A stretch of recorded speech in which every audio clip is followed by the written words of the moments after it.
ਰਾਮ ਸਰੂਪ ਅਣਖੀ ਦਾ novel ਪ੍ਰਤਾਪੀ 55ਵਾਂ ਅੰਗ। ਤੜਕੇ ਉੱਠ ਕੇ ਗੁਰਦੇਵ ਕਹਿੰਦਾ ਹਰਦੇਵ ਦਾ ਵੀ ਜ਼ਰੂਰੀ ਹੈ, ਉਹਨੂੰ ਜੱਜ ਦੀ ਕਚਹਿਰੀ 'ਚ ਹਾਜ਼ਰ ਹੋਣਾ ਪਊ। ਮੈਂ ਚੱਲਦਾ ਫਿਰ ਸਿੱਧਾ ਹੀ ਪਟਿਆਲੇ। ਤੂੰ ਉਹਨੂੰ ਕਹਿ ਕੇ ਆਥਣ ਨੂੰ ਪਿੰਡ ਮੁੜ ਆਊਂ। ਕੱਲ੍ਹ 10 ਵਜਦੇ ਨੂੰ ਉਹਨੂੰ ਕਹਿ ਕੇ ਆਥਣ ਨੂੰ ਪਿੰਡ ਮੁੜ ਆਊਂ। ਮੈਂ ਕੱਲ੍ਹ 10 ਵਜਦੇ ਨੂੰ ਉਹ ਮੰਡੀ ਪਹੁੰਚ ਜੂ ਜੱਜ ਦੇ। ਅਸੀਂ ਫਿਰ? ਪ੍ਰਤਾਪੀ ਨੇ ਪੁੱਛਿਆ। ਤੂੰ ਬੀਬੋ ਨੂੰ ਲੈ ਕੇ ਪਿੰਡ ਆ ਜਾ, ਗੁਰਦੇਵ ਨੇ ਕਿਹਾ। ਅੱਜ ਤਾਂ ਕੋਈ ਕਾਹਲ ਨਹੀਂ, ਫਿਰ ਤੂੰ ਭਾਈ ਚਾਹ ਪੀ ਤੇ ਤੁਰ ਜਾ।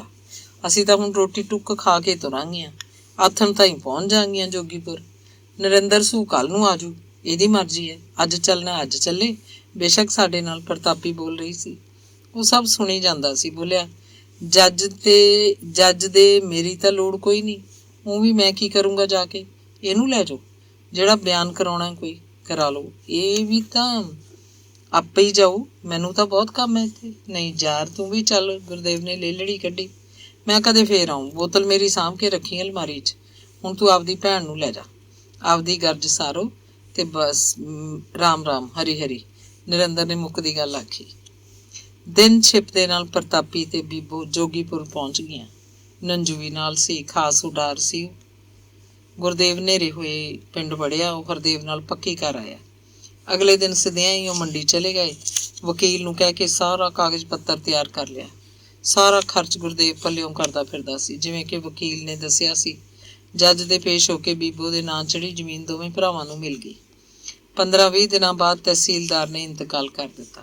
ਹਰਦੇਵ ਉਸ ਦਿਨ ਮੰਡੀਓਂ ਹੀ ਮੁੜ ਗਿਆ ਸੀ। ਕਹਿੰਦਾ ਸੀ, ਮੈਂ ਤੋਂ ਪਿੰਡ ਤਾਂ ਜਾਇਆ ਹੀ ਨਹੀਂ ਜਾਣਾ, ਪਿੱਛੇ ਕੰਮ ਬਹੁਤ ਹੈ ਮੈਨੂੰ। ਜਾਂਦਾ ਹੋਇਆ ਬੀਬੋ ਨੂੰ 100 ਰੁਪਏ ਦਾ ਇੱਕ ਨੋਟ ਫੜਾ ਗਿਆ। ਬੀਬੋ ਨੂੰ ਉਸ ਦਿਨ ਵੀ ਉਹਨਾਂ ਨੇ ਜੋਗੀਪੁਰ ਰੱਖ ਲਿਆ। ਰਤਨੋ ਨੇ ਉਹਦੇ ਨਾਲ ਮਠਾਰ ਗੱਲਾਂ ਕੀਤੀਆਂ। ਬੀਬੀ ਨਣਦੇ ਕਹਿੰਦੀ ਉਹ ਬਹੁਤ ਮਿੱਠਾ ਬੋਲ ਰਹੀ ਸੀ। ਉਹਦੀ ਪੂਰੀ ਸੇਵਾ ਕੀਤੀ ਗਈ। ਗੁਰਦੇਵ ਮੰਡੀਓਂ ਕੇਲੇ ਸੰਤਰੇ ਲੈ ਕੇ ਗਿਆ, ਲੱਡੂਆਂ ਦਾ ਲਿਫਾਫਾ ਵੀ। ਰਤਨੋ ਨੇ ਬੜੇ ਸ਼ੌਕ ਨਾਲ ਖੋਪਾਂ ਦਾਖਾ ਪਾ ਕੇ ਖੀਰ ਬਣਾਈ। ਉਹ ਤਾਂ ਅਗਲੇ ਦਿਨ ਵੀ ਬੀਬੋ ਨੂੰ ਜਾਣ ਨਹੀਂ ਦਿੰਦੀ ਸੀ। ਆਖਦੀ ਸੀ, ਬੀਬੀ ਨਣਦੇ ਸਬੱਬ ਨਾਲ ਆਈਆਂ, ਘਰਾਂ ਚੋਂ ਕਿੱਥੇ ਨਿਕਲਿਆ ਜਾਂਦਾ। ਮੈਂ ਤਾਂ ਕਹਿੰਦੀ ਹਾਂ 3-4 ਦਿਨ ਹੋਰ ਲਾ ਕੇ ਜਾ। ਗੱਲਾਂ ਤਾਂ ਚੱਜ ਨਾਲ ਕੀਤੀਆਂ ਹੀ ਨਹੀਂ ਆਪਾਂ। ਮੇਰੇ ਤਾਂ ਢਿੱਡ 'ਚ ਬਰਾਗ ਹੀ ਰਹਿ ਗਿਆ ਜਾਣੀ ਦੀ ਗੱਲਾਂ ਕਰਨ ਦਾ, ਜਿਵੇਂ ਕਿ ਗੁਰਦੇਵ ਤੇ ਰਤਨੋ ਨੇ ਪਹਿਲਾਂ ਹੀ ਮਿੱਥਿਆ ਹੋਇਆ ਸੀ।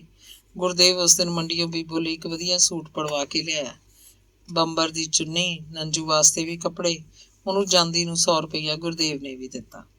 ਬੀਬੋ ਕਹਿੰਦੀ ਸੀ, ਮੈਂ ਇਕੱਲੀ ਵਗ ਜਾਂਦੀ ਹਾਂ, ਮਲਕਪੁਰ ਕਿਹੜਾ ਪ੍ਰਦੇਸ਼ ਹੈ, ਆਹ ਖੜਾ ਹੈ, ਕੋਈ ਡਰ ਨਹੀਂ। ਪਰ ਪ੍ਰਤਾਪੀ ਕਹਿੰਦੀ, ਨਹੀਂ ਭਾਈ, ਮੈਂ ਚੱਲਦੀ ਹਾਂ ਤੇਰੇ ਨਾਲ।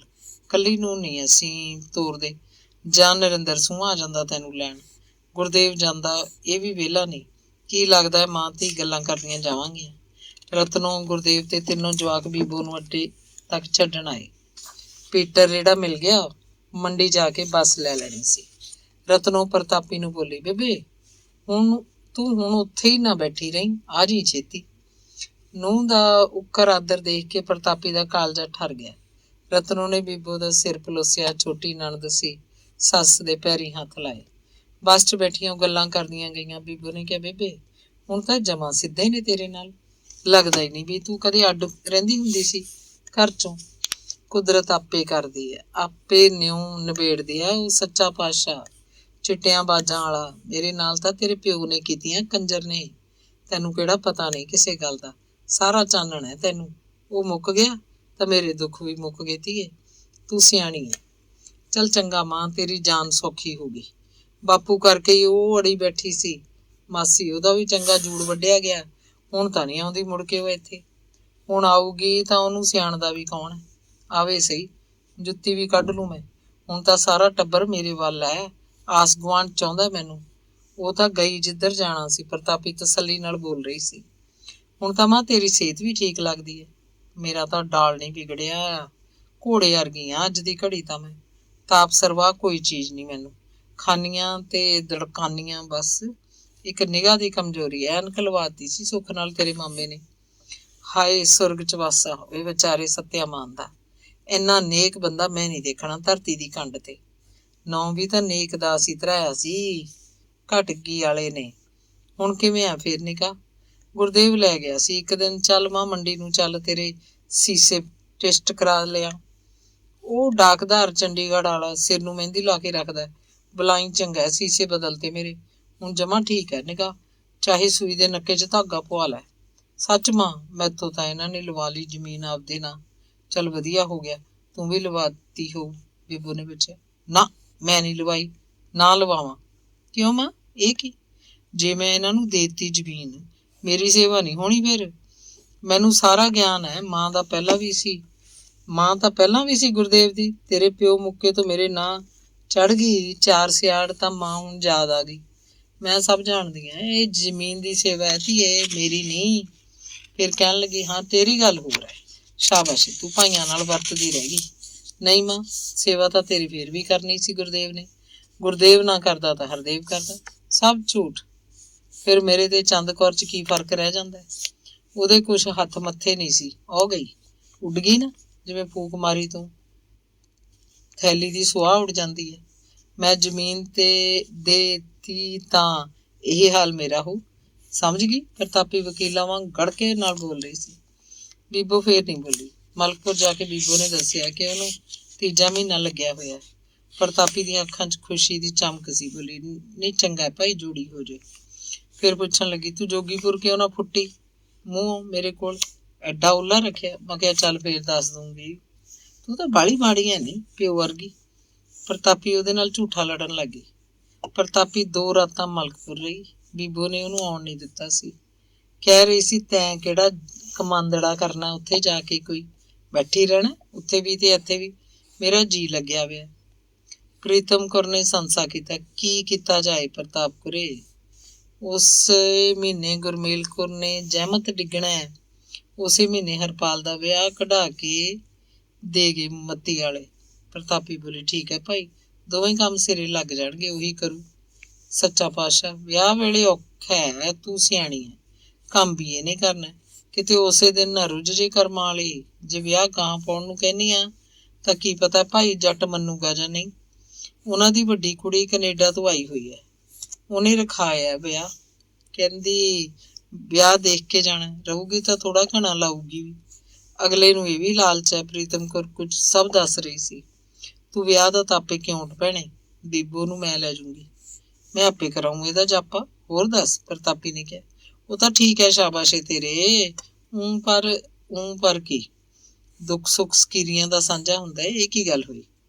ਸਰਖਰੀ ਸੁਣਦੀ ਹੈ, ਨੰਜੂ ਵੇਲੇ ਜਾਣੀ ਠੀਕ ਜਾ ਨਹੀਂ ਰਿਹਾ। ਤੇਰੇ ਮੂੰਹ ਤੇ ਆਖ ਦਿੰਨੀ ਆ, ਕੋਈ ਪਿੱਠ ਪਿੱਛੇ ਨਹੀਂ ਆਖਦੀ। ਉਦੋਂ ਐਵੇਂ ਭੇਜਿਆ ਸੀ ਇਹਨੂੰ, ਇੱਥੇ ਠੀਕ ਸੀ, ਸਾਡੀ ਤਾਂ ਨਿਉ ਜੜ। ਮੈਂ ਸਮਝ ਗਈ ਤੇਰੀ ਸਾਰੀ ਰਮਜ। ਸੁਣ ਲੈ ਮੇਰੀ ਵੀ, ਉਦੋਂ ਗੱਲ ਕੁਝ ਹੋਰ ਸੀ, ਹੁਣ ਹੋਰ ਹੈ। ਹੁਣ ਤਾਂ ਮੈਂ ਇਉਂ ਦੱਸ ਦਿੰਦੀ ਹਾਂ ਵੀ 5 ਕਰਾਂ 50 ਕਰਾਂ, ਮੈਨੂੰ ਕੋਈ ਨੰਨਾ ਨਹੀਂ ਪਾਊ। ਉਹ ਦਿਨ ਹੋਰ ਸੀ, ਉਦੋਂ ਤਾਂ ਆਖੇ ਹੱਥ ਨਾ ਪੱਲੇ, ਬਾਜ਼ਾਰ ਖੜੀ ਹੱਲੇ। ਨਹੀਂ ਹੁਣ ਠੀਕ ਹੈ, ਹੁਣ ਨਹੀਂ ਉਹ ਗੱਲ, ਹੁਣ ਮੈਂ ਵਗ ਜੂੰਗੀ। ਬੀਬੋ ਨੇ ਆਪ ਹੀ ਆਖ ਦਿੱਤਾ। ਤਿੰਨੇ ਜਣੀਆਂ ਰਾਤ ਦਾ ਕੰਮ ਧੰਦਾ ਮੁਕਾ ਕੇ ਗੱਲਾਂ ਕਰ ਰਹੀਆਂ ਸੀ। ਪ੍ਰਤਾਪੀ ਨੇ ਪੁੱਛਿਆ, ਕੁੜੇ ਪ੍ਰੀਤਮ ਕਰੇ, ਇਹ ਹਰਪਾਲ ਕਿਹੜੇ ਵੇਲੇ ਮੰਗ ਲਿਆ ਸੀ? ਪਤਾ ਹੀ ਨਹੀਂ ਲੱਗਿਆ ਸਾਨੂੰ ਤਾਂ, ਨਾ ਬੀਬੋ ਨੇ ਕਦੇ ਗੱਲ ਤੋਰੀ ਹੈ। ਪ੍ਰਤਾਪੀ ਦੀ ਉਂਗਲ ਠੋਡੀ ਤੇ ਸੀ। ਸਾਗ ਤਾਂ ਇਹ ਉਸੇ ਨੇ ਲਿਆ ਸੀ, ਉਹਦੇ ਮੁੱਕਣ ਤੋਂ 6 ਮਹੀਨੇ ਪਹਿਲਾਂ ਦੀ ਗੱਲ ਹੈ। ਉਹ ਇਹਦਾ ਵਿਆਹ ਵੀ ਛੇਤੀ ਕਰਨਾ ਚਾਹੁੰਦਾ ਸੀ, ਪਰ ਭਾਈ ਫਿਰ ਉਹਦੀ ਬਿਮਾਰੀ ਤੇ ਬਹੁਤ ਪੈਸਾ ਲੱਗ ਗਿਆ। ਊਂ ਤਾਬ ਨਾ ਆਏ ਅਸੀਂ, ਵਿਆਹ ਕਿੱਥੋਂ ਕਰਦੀ ਮੈਂ, ਚੱਕ ਹੁਣ ਕਰਨਾ ਹੀ ਕਰਨਾ ਹੈ। ਜੱਟ ਆ ਪਾ ਕੇ ਦੇ ਗਿਆ ਦਿਨ। ਤੇ ਉਹ ਛੋਟਾ ਗੁਰਮੀਤ, ਉਹਨੂੰ ਨਹੀਂ ਲਿਆ ਜੇ ਕੋਈ ਸਾਗ? ਪ੍ਰਤਾਪੀ ਨੇ ਸੁਭਾਵ ਕੀ ਪੁੱਛਿਆ। ਉਹਨੂੰ ਵੀ ਲਊਂਗੀ, ਪਹਿਲਾਂ ਇਹਦਾ ਤਾਂ ਕਰ ਲਾਂ, ਹਰਪਾਲ ਦਾ। ਗੁਰਮੀਤ ਵੀ ਬਰੋਬਰ ਦਾ ਹੋਇਆ ਫਿਰਦਾ, ਜਿਉਂਦੀ ਜਿਉਂਦੀ ਕਰ ਜਾ। ਕੀ ਪਤਾ ਭੈਣੇ, ਸਾਸਾਂ ਗਰਾਸਾਂ ਦਾ। ਜਿਉਂਦਾ ਰਹਿੰਦਾ ਆਪਣੇ ਹੱਥੀਂ ਵਿਆਹ ਕੇ ਜਾਂਦਾ। ਪ੍ਰੀਤਮ ਕੌਰ ਜਿਉਣੇ ਦਾ ਉਹ ਗੁੱਛਾ ਲੈ ਕੇ ਬੈਠ ਗਈ। ਸਭ ਹੋ ਜੂ ਭਾਈ, ਇਸੇ ਸੰਸਾਰ ਤੇ ਕਦੇ ਕੋਈ ਕੰਮ ਅਟਕਿਆ ਭਲਾ? ਉਹਨੇ ਨਹੀਂ ਸੀ ਦੇਖਣਾ। ਪ੍ਰਤਾਪੀ ਨੇ ਜਿਉਣੇ ਲਈ ਹੌਕਾ ਭਰਿਆ। ਬੀਬੋ ਸੌਂ ਚੁੱਕੀ ਸੀ। ਦੋਵੇਂ ਕੁੜਮਣੀਆਂ ਜਿਉਣੇ ਦੀਆਂ ਗੱਲਾਂ ਕਰਦੀਆਂ ਰਹੀਆਂ। ਫਿਰ ਜਦੋਂ ਪ੍ਰੀਤਮ ਕੌਰ ਦਾ ਘਰਾੜਾ ਵੱਜ ਗਿਆ ਤਾਂ ਪ੍ਰਤਾਪੀ ਚੁੱਪ ਹੋ ਗਈ। ਉਹ ਕਾਫੀ ਚਿਰ ਤੱਕ ਇਕੱਲੀ ਜਾਗਦੀ ਰਹੀ। ਰਾਤ ਦੀ ਖਾਮੋਸ਼ੀ 'ਚ ਦੂਰ ਕਿਧਰੇ ਕੋਈ ਟਟੀਰੀ ਬੋਲ ਰਹੀ ਸੀ। ਤੜਕੇ ਬੀਬੋ ਜਦੋਂ ਚਾਹ ਲੈ ਕੇ ਆਈ ਤਾਂ ਚਾਹ ਪੀਂਦੀ ਪ੍ਰਤਾਪੀ ਉਹਨੂੰ ਆਪਣਾ ਰਾਤ ਦਾ ਸੁਪਨਾ ਸੁਣਾਉਣ ਲੱਗੀ। ਉਹਨੂੰ ਜਿਉਣੇ ਦਾ ਸੁਪਨਾ ਆਇਆ ਸੀ, ਪਰ ਉਹਨੇ ਅੱਧਾ ਸੁਪਨਾ ਸੁਣਾਇਆ, ਅੱਧਾ ਆਪਣੇ ਕੋਲ ਰੱਖ ਲਿਆ। ਅੱਧਾ ਸੁਪਨਾ ਜਿਹੜਾ ਕੋਲ ਰੱਖ ਲਿਆ ਉਹ ਇਹ ਸੀ ਕਿ ਜਿਵੇਂ ਕੋਈ ਬੰਦਾ ਪ੍ਰਤਾਪੀ ਦਾ ਹੱਥ ਫੜ ਕੇ ਉਹਨੂੰ ਆਪਣੇ ਵੱਲ ਖਿੱਚ ਰਿਹਾ ਹੋਵੇ। ਉਹ ਚੀਕਾਂ ਮਾਰ ਰਹੀ ਸੀ, ਪਰ ਉਹਦਾ ਬੋਲ ਸਵਾਰ ਕੇ ਨਹੀਂ ਨਿਕਲਦਾ ਸੀ। ਉਹਦੀਆਂ ਚੀਕਾਂ ਉਹਦੇ ਆਪਣੇ ਤੱਕ ਸੀਮਤ ਸੀ, ਦੂਰ ਕਿਧਰੇ ਨਹੀਂ ਜਾਂਦੀਆਂ ਸੀ। ਪਤਾ ਨਹੀਂ ਉਹ ਬੰਦਾ ਕੌਣ ਸੀ, ਬਸ ਉਹਨੂੰ ਧੂ ਰਿਹਾ ਸੀ। ਪਤਾ ਨਹੀਂ ਕਿੱਥੇ ਲੈ ਕੇ ਜਾਣਾ ਚਾਹੁੰਦਾ ਸੀ। ਫਿਰ ਉਹਨੇ ਦੇਖਿਆ ਉਹ ਜਿਉਣਾ ਸੀ। ਉਹਨਾਂ ਨੇ ਬੈਠ ਕੇ ਗੱਲਾਂ ਕੀਤੀਆਂ ਸੀ। ਪ੍ਰਤਾਪੀ ਨੇ ਸੁਪਨੇ ਦਾ ਦੂਜਾ ਅੱਧ ਸੁਣਾਉਣਾ ਸ਼ੁਰੂ ਕੀਤਾ ਸੀ ਕਿ ਬੀਬੋ ਨੇ ਪੁੱਛਿਆ, ਮਾਂ ਤੈਨੂੰ ਰਾਤ ਦਬਾਅ ਵੀ ਆਇਆ ਸੀ? ਆਇਆ ਹੋਣਾ ਭਾਈ, ਪਤਾ ਨਹੀਂ ਕੁਛ, ਉਹ ਬੋਲੀ। ਉਹ ਦੱਸ ਰਹੀ ਸੀ। ਪਹਿਲਾਂ ਤਾਂ ਜਾਣੀ ਦੀ ਗੱਲਾਂ ਕੀਤੀਆਂ ਸਾਰੀਆਂ, ਦੁੱਖ ਸੁੱਖ ਦੀਆਂ। ਫਿਰ ਕਹਿੰਦਾ, ਇੱਕ ਤੈਨੂੰ ਗੱਲ ਕਹਾਂ। ਮੈਂ ਪੁੱਛਿਆ ਕੀ? ਕਹਿੰਦਾ, ਕਿ ਮੈਨੂੰ ਆਪਦੀ ਵੱਡੀ ਪੋਤੀ ਦਾ ਸਾਕ ਦੇ ਦੇ, ਮੇਰੇ ਛੋਟੇ ਮੁੰਡੇ ਖਾਤਰ, ਗੁਰਮੀਤ ਖਾਤਰ। ਤੇ ਫਿਰ ਪ੍ਰਤਾਪੀ ਨੇ ਮੱਥੇ ਤੇ ਹੱਥ ਧਰਿਆ। ਕਹਿੰਦੀ, ਲੈ ਸੁਣ ਲੈ, ਮੈਨੂੰ ਤਾਂ ਆਹ ਦਸ਼ਟਾਂਤ ਦਿਖਾਈ ਦਿੱਤਾ। ਠੀਕ ਹੈ ਫਿਰ ਮੰਨ ਲੈ, ਕੁੜਮ ਦੀ ਪ੍ਰੀਤਮ ਕੌਰ ਬੋਲੀ। ਮੈਂ ਤਾਂ ਮੰਨ ਲੈਂਦੀ ਹਾਂ, ਮੈਂ ਸਭ ਕਰ ਸਕਦੀ ਹਾਂ, ਪਰ ਤੂੰ ਰਾਜੀ ਹੈ? ਪ੍ਰਤਾਪੀ ਨੇ ਉਹਨੂੰ ਪੱਕਾ ਕਰਨਾ ਚਾਹਿਆ। ਗੁਰਮੇਲ ਕੌਰ ਨੂੰ ਪੁੱਛ ਲੈਂਦੇ ਹਾਂ, ਇਹ ਕੀ ਕਹਿੰਦੀ ਹੈ? ਸੱਸ ਨੇ ਨੂੰਹ ਦਾ ਹੰਮਾ ਰੱਖਿਆ। ਬੀਬੋ ਹੱਸੀ ਜਾ ਰਹੀ ਸੀ। ਕਹਿੰਦੀ, ਠੀਕ ਹੈ, ਮੈਂ ਤਾਂ ਬਾਹਲੀ ਖੁਸ਼ ਹਾਂ। ਪ੍ਰਤਾਪੀ ਬੋਲੀ, ਫਿਰ ਉਹ ਗੱਲ ਨਾ ਹੋਵੇ ਭਾਈ, ਕਿ ਆਲੂ ਵੜੀਆਂ ਕਿਉਂ ਧਰੀਆਂ, ਭੂਆ ਭਤੀਜੀ ਕਿਉਂ ਲੜੀਆਂ? ਨਹੀਂ ਲੜਦੀਆਂ ਨਹੀਂ, ਲੜਾਂਗੀਆਂ ਕਿਉਂ? ਜਿੰਨਾ ਚਿਰ ਬੇਬੇ ਬੈਠੀ ਹੈ ਘਰ ਦਾ ਮੁੱਢ। ਬੀਬੋ ਦਾ ਸੱਸ ਵੱਲ ਇਸ਼ਾਰਾ ਸੀ। ਪ੍ਰਤਾਪੀ ਨੇ ਜੋਗੀਪੁਰ ਘਰ ਵੜਨ ਸਾਰ ਐਲਾਨ ਕੀਤਾ। ਸੁਣ ਲੈ ਭਾਈ ਰਤਨੋ, ਸੁਣ ਲੈ ਭਾਈ ਗੁਰਦੇਵ, ਇੱਕ ਤਾਂ ਬੀਬੋ ਨੇ ਡਿੱਗਣਾ ਜਹਿਮਤ 6 ਮਹੀਨਿਆਂ ਨੂੰ, ਉਹਦਾ ਜਾਪਾ ਮੈਂ ਇੱਥੇ ਕਰਾਊਂ। ਦੂਜੀ ਗੱਲ, ਵੰਡ ਲੱਡੂ। ਬੀਬੋ ਦੇ ਛੋਟੇ ਦੇਵਰ ਨੂੰ ਤੇਰੀ ਭੰਤੋ ਦੀ ਹਾਂ ਕਰ ਆਈਆਂ, ਸਾਰਿਆਂ ਤੋਂ ਛੋਟਾ ਜਿਹੜਾ ਗੁਰਮੀਤ। ਕੁੜੀ ਦੀ ਪਹਿਲੀ ਗੱਲ ਉਹਨਾਂ ਨੇ ਨਹੀਂ ਗੌਲੀ, ਸੋਚਿਆ ਹੋਏਗਾ ਚਲੇ ਤਾਂ ਠੀਕ ਹੈ, ਪਰ ਦੂਜੀ ਗੱਲ ਸੁਣ ਕੇ ਪਹਿਲਾਂ ਤਾਂ ਹੱਸੇ, ਫਿਰ ਚੁੱਪ ਹੋ ਗਏ। ਰਤਨੋ ਨੇ ਮੂੰਹ 'ਚ ਉਂਗਲਾਂ ਪਾ ਲਈਆਂ। ਬੁੜੀ, ਇਹ ਕੀ ਕਮਲ ਕੋਟਾ ਏ? ਅੰਗ 56। ਇਸ ਦੌਰਾਨ ਹਰਦੇਵ ਨੇ ਪਟਿਆਲੇ ਅਰਬਨ estate 'ਚ ਆਪਣਾ ਮਕਾਨ ਬਣਾ ਲਿਆ ਤੇ ਉਹ ਹੁਣ ਆਪਣੇ ਇਸ ਮਕਾਨ 'ਚ ਰਹਿ ਰਹੇ ਸਨ। ਮਥੁਰਾ ਦਾਸ ਨੇ ਆਪਣਾ ਪਲਾਟ ਵੇਚ ਦਿੱਤਾ। ਇਸ ਪਲਾਟ ਨੇ ਉਹਨੂੰ 50,000 ਨਫਾ ਦਿੱਤਾ ਸੀ। ਮਥੁਰਾ ਦਾਸ ਆਪਣੇ ਉਸ ਰਾਜਪੁਰਾ ਕਲੋਨੀ ਵਾਲੇ ਪੁਰਾਣੇ ਮਕਾਨ 'ਚ ਹੀ ਕਿਰਾਏ ਤੇ ਰਹਿ ਰਿਹਾ ਸੀ। ਉਹ ਇੱਕ ਦੂਜੇ ਘਰ ਉਵੇਂ ਜਿਵੇਂ ਆਉਂਦੇ ਜਾਂਦੇ ਸੀ। ਭਰਾਵਾਂ ਵਾਲਾ ਮੋਹ ਪਿਆਰ ਸੀ, ਤੀਵੀਆਂ ਤੇ ਜਵਾਕਾਂ ਦਾ ਵੀ। ਹਰਦੇਵ ਮਥੁਰਾ ਦਾਸ ਨੂੰ ਦੱਸਦਾ, ਹੱਸਦਾ, ਕੀਤੀ ਨਾ ਲਾਲਾ ਉਹੀ ਗੱਲ, ਅਖੇ ਬਾਣੀਏ ਤਾਂ ਤਵੇ ਤੇ ਪੱਕੀ ਪਈ ਰੋਟੀ ਵੇਚ ਦਿੰਦੇ ਨੇ, ਇਉਂ ਨਾ ਕਰੀਏ ਤਾਂ ਭਾਈ ਖਾਈਏ ਕਿੱਥੋਂ? ਸਾਡੇ ਕਿਹੜਾ ਹਾਲ ਚੱਲਦੇ ਨੇ? ਤੁਸੀਂ ਤਾਂ ਸਰਦਾਰ ਹੋਏ ਭੋਏ ਨਾਈ ਦੇ ਸਾਈਂ। ਮਥੁਰਾ ਦਾਸ ਜਵਾਬ ਦਿੰਦਾ। ਪਲਾਟ ਲੈਣ ਵੇਲੇ ਕੀ ਕਰਾਰ ਕੀਤਾ ਸੀ ਵੀ ਇੱਥੇ ਕੋਠੀਆਂ ਪਾਵਾਂਗੇ, ਇਕੱਠੇ ਰਹਾਂਗੇ, 2 ਪੈਸੇ ਵੱਧ ਮਿਲੇ ਤਾਂ ਹੋ ਗਿਆ। ਸਾਲਿਓ ਤੁਹਾਡੇ ਵੱਸ ਹੋਵੇ ਤਾਂ ਆਪਦੀ ਤੀਵੀਂ ਵੀ ਕਿਹੜਾ ਨਾ ਵੇਚ ਦਿਓ। ਹਾਂ, ਇਹ ਵੀ ਕਰ ਲੈ ਸੌਦਾ। ਬੋਲ ਉਹ, ਜਾ ਪਰ, ਤੂੰ ਕੋਈ ਬੰਦਾ ਹੈ? ਹਰਦੇਵ ਮਕਾਨ ਨਾ ਬਣਾਉਣ ਕਰਕੇ ਮਥੁਰਾ ਦਾਸ ਨਾਲ ਬਹੁਤ ਗੁੱਸੇ ਹੁੰਦਾ ਤੇ ਫਿਰ ਬਹੁਤ ਹੀ ਰੋਣ ਹਾਕਾ ਹੋ ਕੇ ਆਖਦਾ, ਤੂੰ ਜੇ ਮੇਰਾ ਗੁਆਂਢੀ ਬਣ ਜਾਂਦਾ ਮਥੁਰਾ ਦਾਸ, ਮੇਰਾ ਤਾਂ ਇੱਥੇ ਜੋਗੀਪੁਰ ਵਸ ਜਾਣਾ ਸੀ। ਆਪਣਾ ਮਕਾਨ ਬਣਾ ਕੇ ਉਹਨਾਂ ਨੇ ਬਹੁਤ ਵੱਡੀ ਮੱਲ ਮਾਰ ਲਈ ਸੀ। ਡਬਲ ਬੈੱਡ ਉੱਤੇ ਪਏ ਹਰਦੇਵ ਤੇ ਮਨਜੀਤ ਛੱਤ ਵੱਲ ਝਾਕ ਰਹੇ ਹੁੰਦੇ ਤਾਂ ਹਰਦੇਵ ਆਖਦਾ, ਪੈਸਾ ਤਾਂ ਖੈਰ ਬਹੁਤ ਖਰਚ ਆ ਗਿਆ, ਪਰ ਆਪਣੇ ਮਕਾਨ ਵਰਗੀ ਰੀਸ ਨਹੀਂ ਕਿਧਰੇ। ਕਿਰਾਏ ਦੇ ਮਕਾਨ 'ਚ ਤਾਂ 100 ਸਿਆਪੇ ਹੁੰਦੇ ਨੇ ਸਾਲੇ। ਪਲਾਟ ਵਾਸਤੇ ਫੜਿਆ ਹੱਥ ਉਧਾਰ ਸਾਰਾ ਲਾ ਕੇ ਫਿਰ ਵੀ ਉਹਨੇ ਮਕਾਨ ਦਾ ਚੱਕਿਆ ਸੀ। ਉਹਨਾਂ ਹੀ ਮਿੱਤਰਾਂ ਤੋਂ ਹਰਦੇਵ ਨੇ ਫੇਰ ਪੈਸਾ ਫੜਿਆ। ਮਥੁਰਾ ਦਾਸ ਨੂੰ ਨਵਾਂ ਕੋਟਾ ਲਾ ਦਿੱਤਾ ਗਿਆ। ਹਰਦੇਵ ਨੇ ਬਿਜਲੀ ਬੋਰਡ ਤੋਂ ਕਾਫੀ ਸਾਰਾ ਹਾਊਸ ਲੋਨ ਵੀ ਲਿਆ ਸੀ। ਹਾਊਸ ਲੋਨ ਮਨਜੀਤ ਵੀ ਲੈ ਸਕਦੀ ਸੀ, ਪਰ ਪਲਾਟ ਹਰਦੇਵ ਦੇ ਨਾਂ ਸੀ। ਮਨਜੀਤ ਨੇ ਆਪਣਾ ਜੀਪੀ ਫੰਡ ਕਢਵਾ ਲਿਆ। ਉਹਦੀਆਂ 2 ਸਹੇਲੀਆਂ ਬਹੁਤ ਅਮੀਰ ਸੀ, ਉਹਦੇ ਨਾਲ ਉਹ ਲੈਕਚਰਾਰ ਸੀ। ਮਨਜੀਤ ਨੇ ਉਹਨਾਂ ਤੋਂ ਪੈਸੇ ਫੜ ਲਏ। ਕਰ ਕਰਾ ਕੇ ਸਾਰਾ ਸਰ ਗਿਆ। ਕਿਵੇਂ ਨਾ ਕਿਵੇਂ ਮਕਾਨ ਖੜਾ ਹੋ ਗਿਆ। ਫਰਸ਼ ਰਹਿ ਗਏ ਤੇ ਲੱਕੜ ਦਾ ਕੰਮ, ਬਾਰੀਆਂ ਤੇ ਦਰਵਾਜ਼ੇ ਸਭ ਉਹਨਾਂ ਨੇ ਕਿਸ਼ਤਾਂ 'ਚ ਬਣਾ ਲਿਆ। ਇੱਕ ਵਾਰ ਮਕਾਨ 'ਚ ਜਾ ਕੇ ਬੈਠ ਗਏ, ਫਿਰ ਹੌਲੀ ਹੌਲੀ ਰਹਿੰਦਾ ਕੰਮ ਕਰਾਈ ਗਏ। ਹਰਦੇਵ ਨੇ ਜੋਗੀਪੁਰ ਜਾ ਕੇ ਗੁਰਦੇਵ ਨੂੰ ਇੱਕ ਪੈਸੇ ਦਾ ਵੀ ਸਵਾਲ ਨਹੀਂ ਪਾਇਆ। ਉਹਨੂੰ ਕਿਹਾ ਜਾਂਦਾ ਤਾਂ ਉਹਨੇ ਦੇਣਾ ਵੀ ਕੀ ਸੀ, ਐਵੇਂ ਮੂੰਹ ਦਾ ਸਵਾਦ ਖਰਾਬ ਹੁੰਦਾ। ਮਕਾਨ ਬਣਦੇ ਬਣਦੇ 2 ਗੱਲਾਂ ਹੋਰ ਹੋਈਆਂ। ਇੱਕ ਤਾਂ ਮਨਜੀਤ ਦੀ ਬਦਲੀ ਨਾਭੇ ਤੋਂ ਪਟਿਆਲੇ ਦੀ ਹੋ ਗਈ ਵੂਮੈਨ ਕਾਲਜ ਵਿੱਚ, ਤੇ ਦੂਜੀ ਗੱਲ, ਉਹਦੀ ਗੋਦੀ ਕੁੜੀ ਸੀ। ਕੁੜੀ ਬਦਲੀ ਤੋਂ ਬਾਅਦ ਹੋਈ। ਪ੍ਰਸੂਤੀ ਛੁੱਟੀ ਕੱਟ ਕੇ ਉਹ ਨਵੇਂ ਮਕਾਨ 'ਚ ਗਏ ਸੀ। ਨਵੇਂ ਮਕਾਨ ਦੀ ਰਸਮੀ ਜੀ ਚੱਟ ਕੀਤੀ ਗਈ। ਜੋਗੀਪੁਰ ਜਾਂ ਹੋਰ ਕਿਸੇ ਰਿਸ਼ਤੇਦਾਰੀ 'ਚ ਕੋਈ ਨਹੀਂ ਬੁਲਾਇਆ। ਬਸ ਪਟਿਆਲੇ ਦੀ 10 ਕੁ ਪਰਿਵਾਰ ਆਏ, ਜਿਨ੍ਹਾਂ ਨਾਲ ਉਹਨਾਂ ਦੇ ਘਰੇਲੂ ਸੰਬੰਧ ਸੀ। ਦੁਪਹਿਰ ਦਾ ਖਾਣਾ ਸੀ, ਸਾਰਾ ਪ੍ਰਬੰਧ ਮਥੁਰਾ ਦਾਸ ਨੇ ਕੀਤਾ। ਇੱਕ ਦਿਨ ਮਥੁਰਾ ਦਾਸ ਅਰਬਨ estate ਆਇਆ। ਸ਼ਾਮ ਦਾ ਵੇਲਾ ਸੀ। ਉਹ ਆਪਣਾ ਸਕੂਟਰ ਲੈ ਕੇ ਆਇਆ ਸੀ। ਉਹਨਾਂ ਦਿਨਾਂ 'ਚ ਟਿਊਸ਼ਨਾਂ ਨਹੀਂ ਸੀ, ਬੱਚੇ ਪੇਪਰ ਦੇ ਕੇ ਹਟੇ ਸੀ। ਆਪੋ ਆਪਣੇ ਨਤੀਜਿਆਂ ਨੂੰ ਉਡੀਕ ਰਹੇ ਸੀ। ਬਹੁਤੇ ਸਾਕਸਕੀਰੀਆਂ 'ਚ ਮਿਲਣ ਗਏ ਸੀ। ਉਹਨਾਂ ਨੇ ਥੋੜ੍ਹੀ ਥੋੜ੍ਹੀ ਦਾਰੂ ਪੀਤੀ। ਮਥੁਰਾ ਦਾਸ ਕਦੇ ਕਦੇ ਅਜਿਹਾ ਕਰਦਾ, ਇੰਨੀ ਕੁ ਪੀਂਦਾ ਜਿਹੜਾ ਘਰ ਪਹੁੰਚਣ ਤੱਕ ਉਤਰ ਚੁੱਕੀ ਹੋਵੇ। ਲਾਲੀ ਨੂੰ ਪੀਤੀ ਦਾ ਪਤਾ ਹੀ ਨਾ ਲੱਗੇ। ਪਾਨ ਖਾਂਦਾ ਘਰ ਵੜਦਾ। ਸੇਠਾਣੀ ਨੂੰ ਮਾੜੀ ਮੋਟੀ ਵਾਸ਼ਨਾ ਆਉਂਦੀ ਵੀ ਤਾਂ ਉਹ ਦੱਸਦਾ ਕਿ ਪਾਨ 'ਚ ਬਹੁਤ ਕੁਝ ਪਾ ਦਿੱਤਾ ਸਾਲੇ ਪਨਵਾੜੀ ਨੇ। ਸੇਠਾਣੀ ਵਿਚਾਰੀ ਨੂੰ ਕੋਈ ਪਤਾ ਨਹੀਂ ਸੀ ਕਿ ਡੱਡਾਂ ਕਿਹੜੇ ਵੇਲੇ ਪਾਣੀ ਪੀਂਦੀਆਂ। ਦਾਰੂ ਦਾ ਇੱਕ ਪੈਗ ਪੀ ਕੇ ਉਹ ਖਾਂਦਾ ਬਹੁਤ। ਅੰਡਿਆਂ ਦੀ ਭੁਰਜੀ ਬਣੀ ਹੁੰਦੀ ਜਾਂ ਮੀਟ ਦੀ ਡੂੰਘੀ ਪਲੇਟ ਸਪੜ ਸਪੜ ਮੂੰਹ ਦੀ ਆਵਾਜ਼ ਕੱਢਦਾ, ਸਭ ਚੱਟ ਦਿੰਦਾ। ਦਾਰੂ ਨਾਲੋਂ ਉਹਨੂੰ ਖਾਣ ਦਾ ਲਾਲਚ ਬਹੁਤਾ ਰਹਿੰਦਾ। ਕਾਰਨ ਇਹ, ਉਹਨਾਂ ਦੇ ਘਰ 'ਚ ਅੰਡਾ ਮੀਟ ਨਹੀਂ ਬਣਦਾ ਸੀ ਤੇ ਜਦੋਂ ਬਗਾਨੇ ਘਰ ਉਹਨੂੰ ਅਜਿਹਾ ਸ਼ੁਭ ਅਵਸਰ ਮਿਲਦਾ ਤਾਂ ਗੋਡੀਆਂ ਲਾ ਦਿੰਦਾ। ਹਰਦੇਵ ਨੂੰ ਉਹਦੀ ਇਸ ਆਦਤ ਦਾ ਪਤਾ ਸੀ। ਮਥੁਰਾ ਦਾਸ ਵੀ ਜਾਣਦਾ ਸੀ ਕਿ ਹਰਦੇਵ ਨੂੰ ਉਹਦੇ ਬਾਰੇ ਸਭ ਪਤਾ ਹੈ। ਘਰ ਵਾਲੀ ਗੱਲ ਸੀ। ਮਥੁਰਾ ਦਾਸ ਖਾਈ ਜਾਂਦਾ, ਆਖਦਾ ਵੀ ਪਹਿਲਾਂ ਪੇਟ ਪੂਜਾ ਫਿਰ ਕਾਮ ਦੂਜਾ। ਘਰ ਪਹੁੰਚਣ ਜੋਗੇ ਤਾਂ ਹੋ ਲਈਏ। ਲਾਲੀ ਤਾਂ ਗਾਹਾਂ ਗੋਭੀ ਤੜਕੀ ਬੈਠੀ ਹੋਊ ਗੈਸ ਦਾ ਘਰ। ਹਰਦੇਵ ਤੇ ਮਨਜੀਤ ਉਹਨੂੰ ਖੁਆ ਕੇ ਖੁਸ਼ ਹੁੰਦੇ। ਜਿੱਦਣ ਮਥੁਰਾ ਦਾਸ ਨੇ ਕਦੇ ਆਉਣਾ ਹੁੰਦਾ ਉਹ ਦੁੱਗਣਾ ਮੀਟ ਬਣਾਉਂਦੇ। ਮਨਜੀਤ ਜਗਰੂਪ ਨੂੰ ਆਖਦੀ, ਲਾਲਾ ਜੀ ਆ ਰਹੇ ਨੇ, ਤੇਰੇ ਮਥੁਰਾ ਦਾਸ ਅੰਕਲ, ਅੱਧਾ ਮੀਟ ਉਹਨਾਂ ਦਾ, ਅੱਧਾ ਆਪਣਾ ਸਭ ਦਾ। ਖਾ ਪੀ ਕੇ ਜਦੋਂ ਬੈਠ ਗਏ ਤੇ ਗੱਲਾਂ ਕਰਨ ਲੱਗੇ, ਮਥੁਰਾ ਦਾਸ ਨੇ ਪੁੱਛਿਆ, ਹਰਦੇਵ ਸਿੰਘ, ਤੂੰ ਦੱਸਦਾ ਹੁੰਨਾ ਤੁਹਾਡੇ ਦੋਹਾਂ ਭਾਈਆਂ ਕੋਲ 20 ਕਿੱਲੇ ਜ਼ਮੀਨ ਹੈ, ਤੈਨੂੰ ਉਹਦਾ ਕੀ ਲੇਸ ਬਈ? ਕੀ ਮਤਲਬ? ਹਰਦੇਵ ਚੌਂਕ ਕੇ ਬੋਲਿਆ। ਤੈਨੂੰ ਤੇਰਾ ਭਾਈ ਕਣਕ ਦੇ ਜਾਂਦਾ 5-4 ਬੋਰੀਆਂ ਬਸ, ਬਾਕੀ ਉਹ ਹੁਣ ਕਰਾਂਗੇ ਗੱਲ ਉਹਦੇ ਨਾਲ, ਕਹਾਂਗੇ ਅੱਧ ਦਿਆ ਕਰ ਬਈ ਫਸਲ ਦਾ ਸਾਰੀ ਦਾ। ਕਹੇਂਗਾ ਕਦੋਂ? ਪਿੰਡਾਂ ਵਾਲੇ ਐਵੇਂ ਤਾਂ ਨਹੀਂ ਕਹਿੰਦੇ ਹੁੰਦੇ ਵੀ ਪੜ੍ਹੇ ਲਿਖੇ ਮੂਰਖ ਹੁੰਦੇ ਆ। ਪਹਿਲਾਂ ਤਾਂ ਯਾਰ ਮਥੁਰਾ ਦਾਸ ਬਾਪੂ ਬੈਠਾ ਸੀ, ਉਹਦੇ ਹੁੰਦੇ ਮੰਗ ਨਹੀਂ ਸੀ ਸਕਦਾ ਮੈਂ। ਜ਼ਮੀਨ ਸਾਡੇ ਨਾਂ ਚੜ੍ਹ ਗਈ, ਹੁਣ ਜਾਊਂਗਾ ਕਦੇ ਮੈਂ। ਕਿੰਨੀ ਚੜ੍ਹ ਗਈ? 20 ਚੋਂ ਹੁਣ 7.5 ਮੇਰੇ ਨਾਂ ਹੈ, 7.5 ਗੁਰਦੇਵ ਦੇ, 5 ਕਿੱਲੇ ਮਾਂ ਨੂੰ ਜਾਂਦੀ ਹੈ। ਮਾਂ ਵਾਲੀ ਵੀ ਤੁਹਾਡੀ ਹੈ, ਉਹ ਕਿਸੇ ਹੋਰ ਪਾਸੇ ਤਾਂ ਨਹੀਂ ਜਾਂਦੀ, ਤੁਹਾਨੂੰ ਹੀ ਮਿਲੂਗੀ ਆਖਰ। ਹੁਣ ਵੀ ਤੁਹਾਡੀ ਸਮਝ।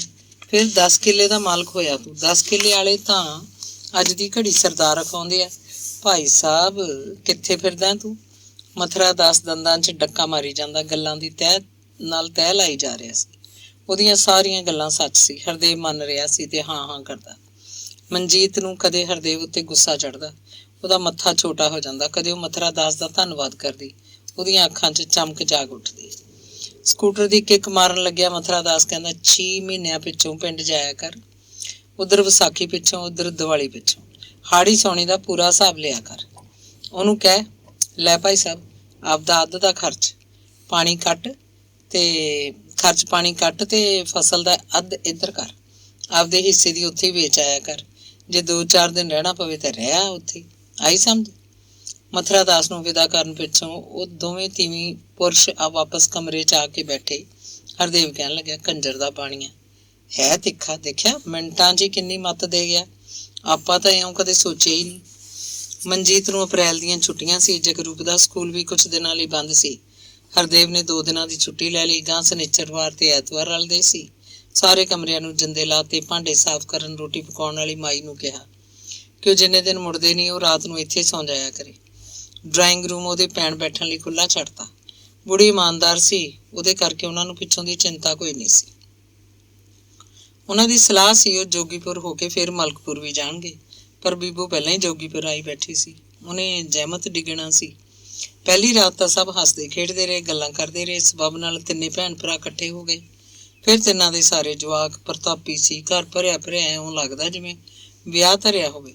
ਜਵਾਕਾਂ ਨੇ ਚੀਂਗ ਚੰਗਿਆੜਾ ਪਾ ਕੇ ਛੱਤਣਾ ਢਾਉਣੀਆਂ ਕਰ ਰੱਖੀਆਂ ਸੀ। ਦੋਵੇਂ ਨੂੰਹਾਂ ਤੇ ਧੀ ਵਿਚਕਾਰ ਬੈਠੀ ਪ੍ਰਤਾਪੀ ਹੁੱਬ ਗੱਲਾਂ ਕਰਦੀ। ਦੋਵੇਂ ਭਰਾ ਬੋਤਲ ਲੈ ਕੇ ਬਰਾਂਡੇ ਦੀ ਛੱਤ ਉੱਤੇ ਜਾ ਬੈਠੇ। ਮੇਰੇ ਤਾਂ 3 ਬਹੁਤ ਨਹੀਂ, ਮੈਂ ਤਾਂ ਭਾਈ ਬਸ ਹੁਣ, ਰਤਨੋਂ ਆਖ ਰਹੀ ਸੀ। ਮਨਜੀਤ ਕਹਿੰਦੀ, ਆਹ ਕੁੜੀ ਐਵੇਂ ਬਸ ਜ਼ਬਰਦਸਤੀ ਆ ਗਈ। ਸਾਨੂੰ ਤਾਂ ਜਗਰੂਪ ਬਹੁਤ ਸੀ। ਮੈਂ ਤਾਂ ਹੁਣ ਨਾਲ ਦੀ ਨਾਲ ਆਪਣਾ ਆਪਰੇਸ਼ਨ ਵੀ ਕਰਾ ਲਿਆ। ਸੱਚੀ ਗੱਲ ਹੈ, ਜਵਾਕ ਜੰਮਣੇ ਸੌਖੇ, ਪਾਲਣੇ ਵੀ ਸੌਖੇ ਸਮਝੋ, ਪਰ ਇਹਨਾਂ ਦੀ ਜ਼ਿੰਦਗੀ ਬਣਾਉਣੀ ਔਖੀ ਗੱਲ ਹੈ। ਬੱਚਾ ਇੱਕ ਵੀ ਨਾ ਹੋਵੇ ਨਾ, ਉਹਨੂੰ ਸਿਰੇ ਲਾ ਦਿਓ। ਉਹਦੀ ਜ਼ਿੰਦਗੀ ਬਣਾ ਦਿਓ, ਬਸ ਬਹੁਤ ਹੈ। ਇੱਕੋ ਬਹੁਤ ਹੈ, ਮੁੰਡਾ ਹੋਵੇ ਕੁੜੀ ਹੋਵੇ, ਇਹ ਕੋਈ ਸਵਾਲ ਨਹੀਂ।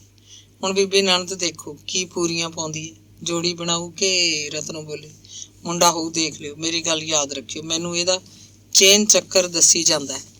ਪ੍ਰਤਾਪੀ ਨੇ ਆਪਣੀ ਖੁੰਡੀ ਦੀ ਉੱਜ ਧਰਤੀ ਨਾਲ ਠੋਕਰੀ। ਫਿਰ ਗੱਲ ਮੁਕਾ ਕੇ ਅੱਖਾਂ ਤੇ ਐਨਕ ਠੀਕ ਕਰਨ ਲੱਗੇ। ਵਰਾਂਡੇ ਦੀ ਛੱਤ ਉੱਤੇ ਉਹ ਦੋਵੇਂ ਕਦੇ ਤੇਜ਼ ਬੋਲਦੇ, ਇੱਕ ਦੂਜੇ ਦੀ ਕੋਈ ਨਹੀਂ ਸੁਣਦਾ ਸੀ। ਕਦੇ ਤਾੜੀ ਮਾਰ ਕੇ ਉੱਚਾ ਹੱਸਦੇ, ਫਿਰ ਵੀ ਕਦੇ ਲੰਮੀ ਚੁੱਪ ਵੀ ਛਾ ਜਾਂਦੀ। ਜਵਾਕ ਜੱਲਾ ਸਭ ਰੋਟੀ ਖਾ ਚੁੱਕਿਆ ਸੀ। ਉਹਨਾਂ ਨੇ ਸਭ ਨੇ ਰੋਟੀ ਖਾ ਲਈ, ਬਸ ਉਹੀ ਰਹਿੰਦੇ ਸੀ। ਉਹਨਾਂ ਨੇ ਕੋਠੇ ਤੇ ਰੋਟੀ ਮੰਗਾਈ। ਉਹਨਾਂ ਨੇ ਰੋਟੀ ਖਾਂਦਿਆਂ ਬਹੁਤ ਚਿਰ ਲਾਇਆ। ਰਤਨੋਂ ਅੱਡੀ ਟੱਪਾ ਕਰਦੀ ਰਹੀ। ਅਗਲੇ ਦਿਨ ਸਵੇਰੇ ਨਹਾਉਣ ਧੋਣ ਤੋਂ ਪਹਿਲਾਂ ਹਰਦੇਵ ਨੇ ਕਹਾਣੀ ਛੇੜ ਲਈ। ਗੁਰਦੇਵ ਤੇ ਰਤਨ ਗੰਭੀਰ ਹੋ ਗਏ। ਪ੍ਰਤਾਪੀ ਨੇ ਹਰਦੇਵ ਦੀ ਗੱਲ ਸੁਣੀ ਤਾਂ ਸੋਚਾਂ 'ਚ ਪੈ ਗਈ, ਚਿੰਤਾ ਕਰਨ ਲੱਗੇ। ਗੁਰਦੇਵ ਕਹਿੰਦਾ, ਬੇਬੇ ਬੈਠੀ ਹੈ, ਘਰ ਦਾ ਮੁੱਢ, ਜਿਵੇਂ ਆਖ ਦੂ ਠੀਕ ਹੈ। ਇਹਨੂੰ ਆਪਾਂ ਦੋਵੇਂ ਇੱਕੋ ਜਿਹੇ ਨਾ, ਨਾ ਤੇਰੀ ਕਰੇ ਨਾ ਮੇਰੀ। ਕਿਉਂ ਬੇਬੇ, ਠੀਕ ਹੈ? ਠੀਕ ਹੈ ਭਾਈ, ਮੈਨੂੰ ਤਾਂ ਕੀ ਹੈ, ਮੈਨੂੰ ਤਾਂ ਦੋਵੇਂ ਪੁੱਤ ਇੱਕੋ ਜਿਹੇ ਹੋ। ਹਰਦੇਵ ਜਿਵੇਂ ਕਹਿੰਦੇ ਆ ਕਰ ਲੈ ਫਿਰ। ਪ੍ਰਤਾਪੀ ਦੀ ਦੋ ਪੁੜਾਂ ਵਿਚਾਲੇ ਜਾਨ ਸੀ। ਦੇਖ ਹਰਦੇਵ, ਤੂੰ ਜ਼ਮੀਨ ਦਾ ਮਾਲਕ ਹੈ, ਅੱਧ ਦਾ ਮਾਲਕ, ਤੇਰਾ ਹੱਕ ਪੂਰਾ ਹੈ। ਬੇਬੇ ਦੇ ਨਾਂ ਚੜ ਗਈ ਜਿਹੜੀ 5 ਕਿੱਲੇ, ਉਹ ਵੀ ਆਪਣੀ ਸਮਝ। ਪਰ ਭਾਈ ਲੱਗੂ ਤੈਨੂੰ ਕੌੜੀ, ਬੇਬੇ ਨੂੰ ਵੀ ਕੌੜੀ ਲੱਗੇ ਸ਼ਾਇਦ। ਤੂੰ ਐਂ ਕਰ, ਬੇਬੇ ਨੂੰ ਪਟਿਆਲੇ ਲੈ ਜਾ ਆਪਦੇ ਕੋਲ। ਗਾਹਾਂ ਨੂੰ ਬੀਬੋ ਵੀ ਤੇਰੇ ਕੋਲ ਹੀ ਪਟਿਆਲੇ ਆਇਆ ਜਾਇਆ ਕਰੂਗੀ। ਇਹਦਾ ਲੈਣ ਦੇਣ ਵੀ ਤੂੰ ਚੱਲ। ਆਪਦੇ 10 ਕਿੱਲਿਆਂ ਦਾ ਠੇਕਾ ਮੈਥੋਂ ਲੈ ਲਿਆ ਕਰ। ਮੈਨੂੰ ਨਹੀਂ ਦੇਣੀ ਤਾਂ ਆਪਦੀ 10 ਕਿੱਲੇ ਚਾਹੇ ਹੋਰ ਕਿਸੇ ਨੂੰ ਦੇ ਜਾ, ਚਾਹੇ ਅੱਜ ਦੇ ਜਾ, ਮੈਨੂੰ ਕੋਈ ਇਤਰਾਜ਼ ਨਹੀਂ। ਗੁਰਦੇਵ ਨੇ ਅੰਦਰੋਂ ਇਹ ਗੱਲਾਂ ਕਾਲਜਾ ਪਾੜ ਕੇ ਨਿਕਲ ਰਹੀਆਂ ਸੀ। ਗੁਰਦੇਵ ਦੀਆਂ ਗੱਲਾਂ ਸੁਣ ਕੇ ਬੀਬੋ ਨੇ ਮੂੰਹ ਮਰੋੜ ਲਿਆ। ਪ੍ਰਤਾਪੀ ਕਹਿੰਦੀ, ਨਾ ਭਾਈ, ਮੈਂ ਕਿਉਂ ਜਾਂਦੀ ਫਿਰਾਂ ਪਟਿਆਲੇ? ਮੈਂ ਜੋਗੀਪੁਰ ਆਪਦਾ ਨਗਰ ਖੇੜਾ ਕਾਹਨੂੰ ਛੱਡਾਂ? ਮੈਂ ਆਪਦੇ ਘਰ ਹਾਂ, ਇੱਥੇ ਹੀ ਰਹੂੰਗੀ ਮੈਂ ਤਾਂ। ਚੱਲ ਫਿਰ ਇਉਂ ਕਰਦੇ ਆ, ਬੇਬੇ ਦੀ ਤੂੰ ਸੇਵਾ ਕਰਦਾ ਨਾ। ਬੀਬੋ ਕੰਨੀ ਵੀ ਹੱਥ ਝਾੜਦਾ, ਸਮਝ ਬੇਬੇ ਹੀ ਦਿੰਦੀ ਹੈ ਬੀਬੋ ਨੂੰ। ਬੇਬੇ ਦੇ ਨਾਂ ਦੀ ਬਾਹਮਣ ਵਾਲੀ 4 ਕਿੱਲੇ ਛੱਡ ਲੈਂਦੇ ਆ। ਉਹ ਤੂੰ ਵਾਹ ਬੀਜ, ਤੂੰ ਖਾ ਉਹਦੀ ਪੈਦਾਵਾਰ। ਬਾਕੀ ਜਿਹੜੀ 16 ਕਿੱਲੇ ਆਪਣੀ ਜੱਦੀ ਹੈ, ਉਹਦਾ ਅੱਧ ਮੈਨੂੰ ਦਿਆ ਕਰ। ਗਾਹਾਂ ਤੋਂ ਹਰ ਚੀਜ਼ ਦਾ ਖਰਚ ਦਾ ਅੱਧ ਮੈਥੋਂ ਲੈ। ਹਰਦੇਵ ਨੇ ਗੱਲ ਦਾ ਤੋੜਾ ਝਾੜਿਆ ਤੇ ਫਿਰ ਕਹਿਣ ਲੱਗਾ, ਨਾ ਮੈਂ ਹੋਰ ਕਿਸੇ ਨੂੰ ਹਿੱਸੇ ਠੇਕੇ ਤੇ ਦੇਣੀ ਹੈ, ਨਾ ਤੂੰ ਇਹ ਸੋਚੀ ਕਦੇ। ਸਾਰੀ ਤੂੰ ਵਾਹ ਬੀਜ, ਇਹ ਆਪਣੀ ਭਾਈਆਂ ਦੀ ਅੰਦਰੋਂ ਅੰਦਰੀ ਗੱਲ ਹੈ। ਮੈਨੂੰ ਬਸ ਫਸਲ ਦਾ ਹਿੱਸਾ ਦਿਆ ਕਰ, ਠੀਕ? ਖਰਾ ਦੁੱਧ ਵਰਗਾ ਹਿੱਸਾ ਮਿਲੂ ਤੈਨੂੰ, ਗੁਰਦੇਵ ਨੇ ਕਿਹਾ। ਤੇ ਫਿਰ ਉਹ ਪ੍ਰਤਾਪੀ ਵੱਲ ਝਾਕਿਆ, ਕਹਿੰਦਾ, ਕਿਉਂ ਬੇਬੇ, ਠੀਕ ਹੈ? ਠੀਕ ਹੈ ਭਾਈ, ਜਿਵੇਂ ਭਾਈਆਂ ਨੇ ਗੱਲ ਕਰ ਲਈ। ਪ੍ਰਤਾਪੀ ਦਾ ਦਿਮਾਗ ਚੁੱਕਿਆ ਗਿਆ ਸੀ, ਉਹਨੂੰ ਕੁਝ ਵੀ ਨਹੀਂ ਸੀ ਸੁੱਝ ਰਿਹਾ। ਆਥਣ ਤੱਕ ਘਰ 'ਚ ਪੂਰਾ ਤਣਾਅ ਰਿਹਾ। ਜਵਾਕ ਤਾਂ ਉਵੇਂ ਜਿਵੇਂ ਹੱਸਦੇ ਖੇਡਦੇ ਰਹੇ। ਬੇਬੇ, ਬੀਬੋ, ਰਤਨੋਂ ਤੇ ਮਨਜੀਤ ਚਾਰੇ ਅੱਡ ਅੱਡ ਪਤਾ ਨਹੀਂ ਕੀ ਸੋਚ ਰਹੀਆਂ ਸੀ। ਗੁਰਦੇਵ ਖੇਤ ਨੂੰ ਕਿਸੇ ਕੰਮ ਚਲਾ ਗਿਆ। ਹਰਦੇਵ ਰੋਟੀ ਖਾ ਕੇ ਬਰਾਂਡੇ 'ਚ ਪੱਖੇ ਹੇਠ ਸੌਂ ਗਿਆ। ਆਥਣ ਹੋਈ ਤਾਂ ਗੁਰਦੇਵ ਨੇ ਬੋਤਲ ਫੇਰ ਕੱਢ ਲਈ। ਉਹ ਬਰਾਂਡੇ ਦੀ ਛੱਤ ਉੱਤੇ ਬੈਠ ਕੇ ਪੀਣ ਲੱਗੇ। ਅੱਜ ਨਾ ਤਾਂ ਉਹਨਾਂ ਦੇ ਉੱਚੇ ਹਾਸੇ ਸੀ ਤੇ ਨਾ ਤੇਜ਼ ਕੀਤੀਆਂ ਗੱਲਾਂ। ਇੱਕ ਜਣਾ ਕੋਈ ਗੱਲ ਕਰਦਾ, ਦੂਜਾ ਬੜੇ ਧਿਆਨ ਨਾਲ ਸੁਣਦਾ, ਸੋਚ ਕੇ ਉਹਦਾ ਬਣਦਾ ਤਣਦਾ ਜਵਾਬ ਦਿੰਦਾ। ਰੋਟੀ ਖਾਣ ਵੇਲੇ ਜਿਵੇਂ ਦੋਹਾਂ ਨੂੰ ਚੜੀ ਨਾ ਹੋਵੇ। ਅੰਗ 57। ਉਸ ਸਾਲ ਗੁਰਦੇਵ ਨੇ ਕਣਕ ਗੇਤੀ ਕੱਢ ਲਈ ਸੀ। ਸ਼ਨਿਚਰਵਾਰ ਨੂੰ ਸਵੇਰੇ ਜਦੋਂ ਹਰਦੇਵ ਬੋਲਿਆ, ਐਤਕੀ ਤਾਂ ਮੈਂ ਖਾਦ ਦੇ ਹੋਰ ਸਭ ਕਾਸੇ ਦਾ ਹਿਸਾਬ ਕਿਤਾਬ ਜਾ ਨਹੀਂ ਰੱਖਿਆ, ਗਾਹਾਂ ਨੂੰ ਰੱਖਿਆ ਕਰੂੰਗਾ। ਤੂੰ ਕਣਕ ਜਿੰਨੀ ਚਾਹੀਦੀ ਹੈ ਲੈ ਜਾ, ਹੁਣ ਆਇਆ ਤਾਂ ਹੈ, ਆਪ ਹੀ ਲੈ ਜਾ, ਮੈਥੋਂ ਨਹੀਂ ਆਇਆ ਜਾਣਾ, ਇੱਥੇ ਕੰਮ ਬਹੁਤ ਰਹਿੰਦਾ। ਖਾਦ ਤੋਂ ਬਿਨਾਂ ਹੋਰ ਹਿਸਾਬ ਕਿਤਾਬ ਕਾਹਦਾ ਹੁੰਦਾ? ਬਹੁਤ ਹੁੰਦਾ। ਅਸਲੀ ਪੁੱਛੇ ਤਾਂ ਖੇਤੀ ਦੇ ਕੰਮ 'ਚ ਜੱਟ ਨੂੰ ਬਚਦਾ ਹੀ ਕੁਛ ਨਹੀਂ। ਢੂਹ ਦੀ ਮਿੱਟੀ ਬਸ ਖੂਹ 'ਚ ਦਫਨ ਹੋ ਜਾਂਦੀ ਹੈ। ਤੁਹਾਨੂੰ ਲੱਗਦਾ ਦੂਰ ਬੈਠਿਆਂ ਨੂੰ ਬਈ ਹੈ ਇੰਨੀ ਕਣਕ ਹੋ ਗਈ, ਇੰਨਾ ਨਰਮਾ ਹੋ ਗਿਆ, ਜਾਂ ਇੰਨੀ ਜੀਰੀ ਹੋ ਗਈ। ਖੇਤੀ ਦਾ ਕੰਮ ਤਾਂ ਨਖਿੱਧ ਹੈ ਜਮਾਂ। ਫਿਰ ਵੀ ਕੀ ਖਰਚ ਹੁੰਦਾ, ਮੋਟਾ ਦੱਸ ਤਾਂ ਸਹੀ। ਹਰਦੇਵ ਜਾਣਨਾ ਚਾਹੁੰਦਾ ਸੀ। ਖਾਦ ਤੋਂ ਬਿਨਾਂ ਸਪਰੇਅ, ਫਿਰ ਭਾਈ ਪਾਣੀ ਮੁੱਲ ਲੈ ਕੇ ਲਾਈਦਾ, ਆਲੇ ਦੁਆਲੇ ਦੀਆਂ ਮੋਟਰਾਂ ਤੋਂ ਕਰਾਹ ਲਵਾਈਦਾ ਹਰ ਸਾਲ। ਡੀਜ਼ਲ ਤੇਲ ਇੰਜਣ ਵਾਸਤੇ ਵੀ ਟਰੈਕਟਰ ਨੂੰ, ਸੀਰੀ ਦੇ ਪੈਸੇ, ਪਾਲੀ ਦੇ ਪੈਸੇ, ਅੰਤ ਨਹੀਂ ਬਸ।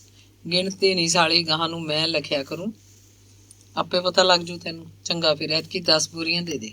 ਪਿਛਲੀ ਵਾਰ ਘੱਟ ਰਹੀ ਕਣਕ, ਖਰਚ ਬਹੁਤ ਵੱਧ ਗਿਆ। ਕੋਈ ਨਾ ਕੋਈ ਆਇਆ ਹੀ ਰਹਿੰਦਾ ਸਾਡੇ ਘਰ ਤਾਂ। ਹਰਦੇਵ ਨੇ ਜਾਣ ਕੇ ਬੋਰੀਆਂ ਵੱਧ ਮੰਗੀਆਂ। ਠੀਕ ਹੈ, ਲੈ ਜਾ।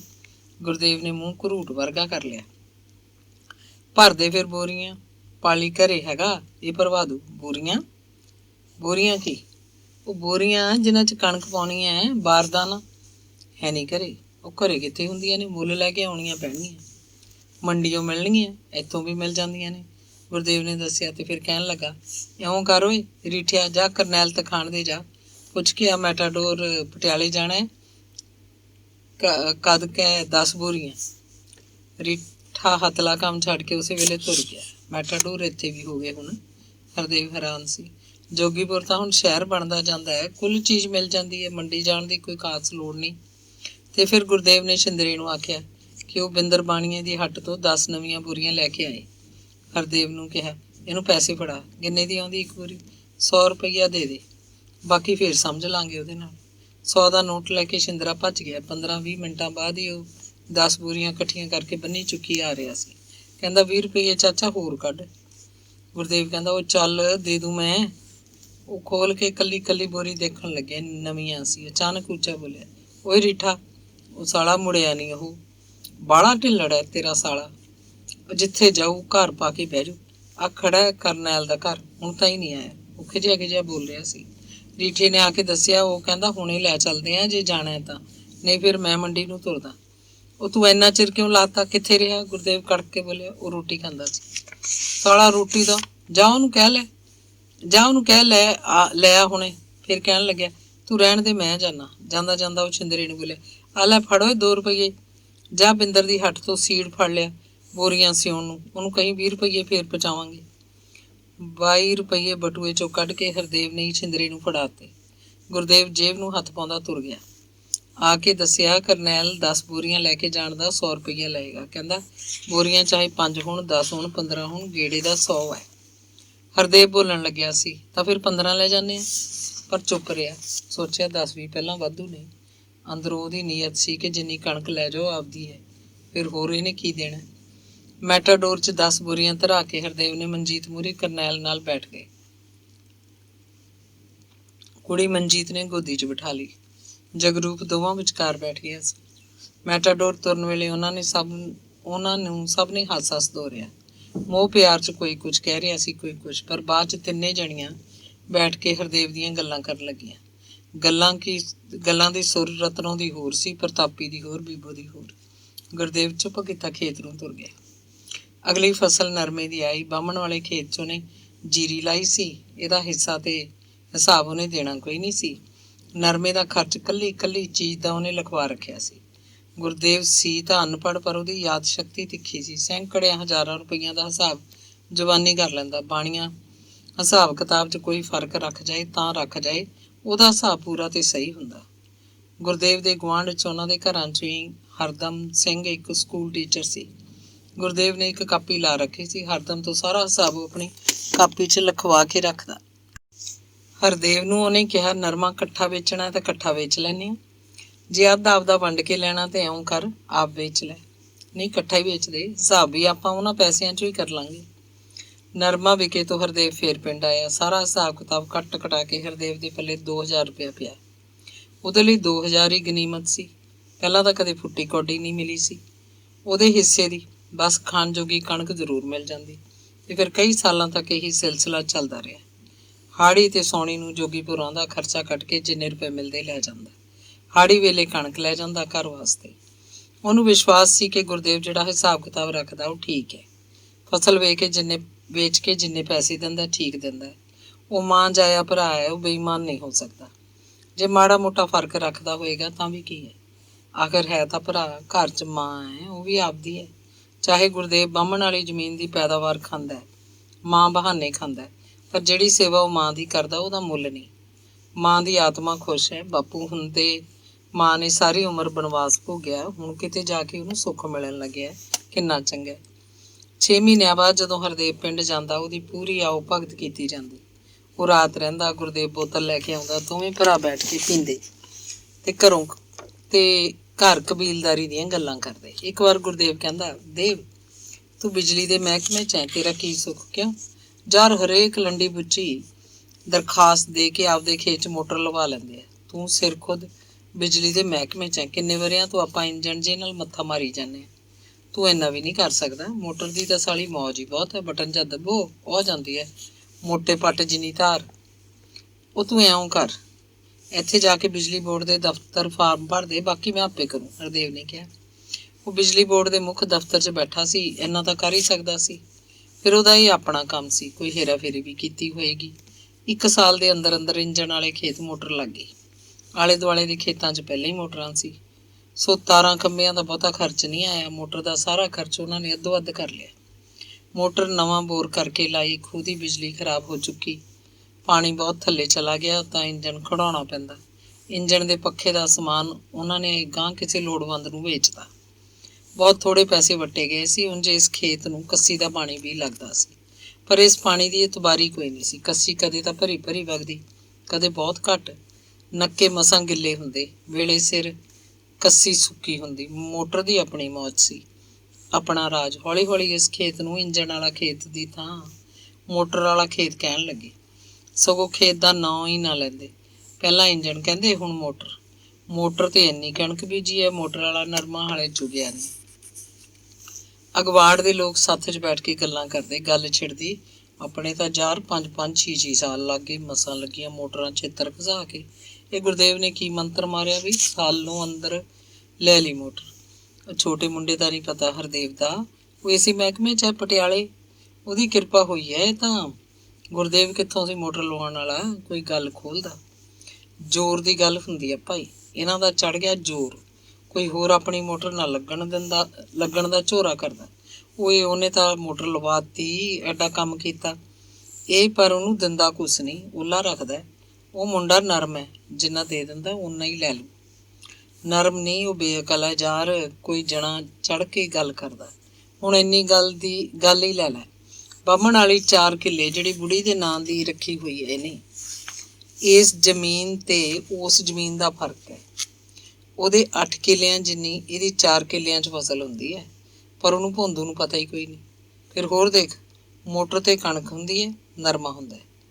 ਉਹਨੇ ਵੱਡੇ ਪਾੜੇ ਨੇ ਤਾਂ ਕਦੇ ਤੂੜੀ ਮੰਗੀ ਹੈ ਨਾ ਛਿਟੀਆਂ।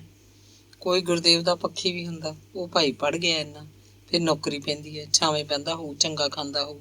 ਉਹਦੀ ਤਾਂ ਤੀਵੀਂ ਵੀ ਕਮਾਉਂਦੀ ਹੈ, ਕਹਿੰਦੇ ਉਹ ਵੀ ਖਾਸਾ ਪੜ੍ਹੀ ਵੀ ਹੈ।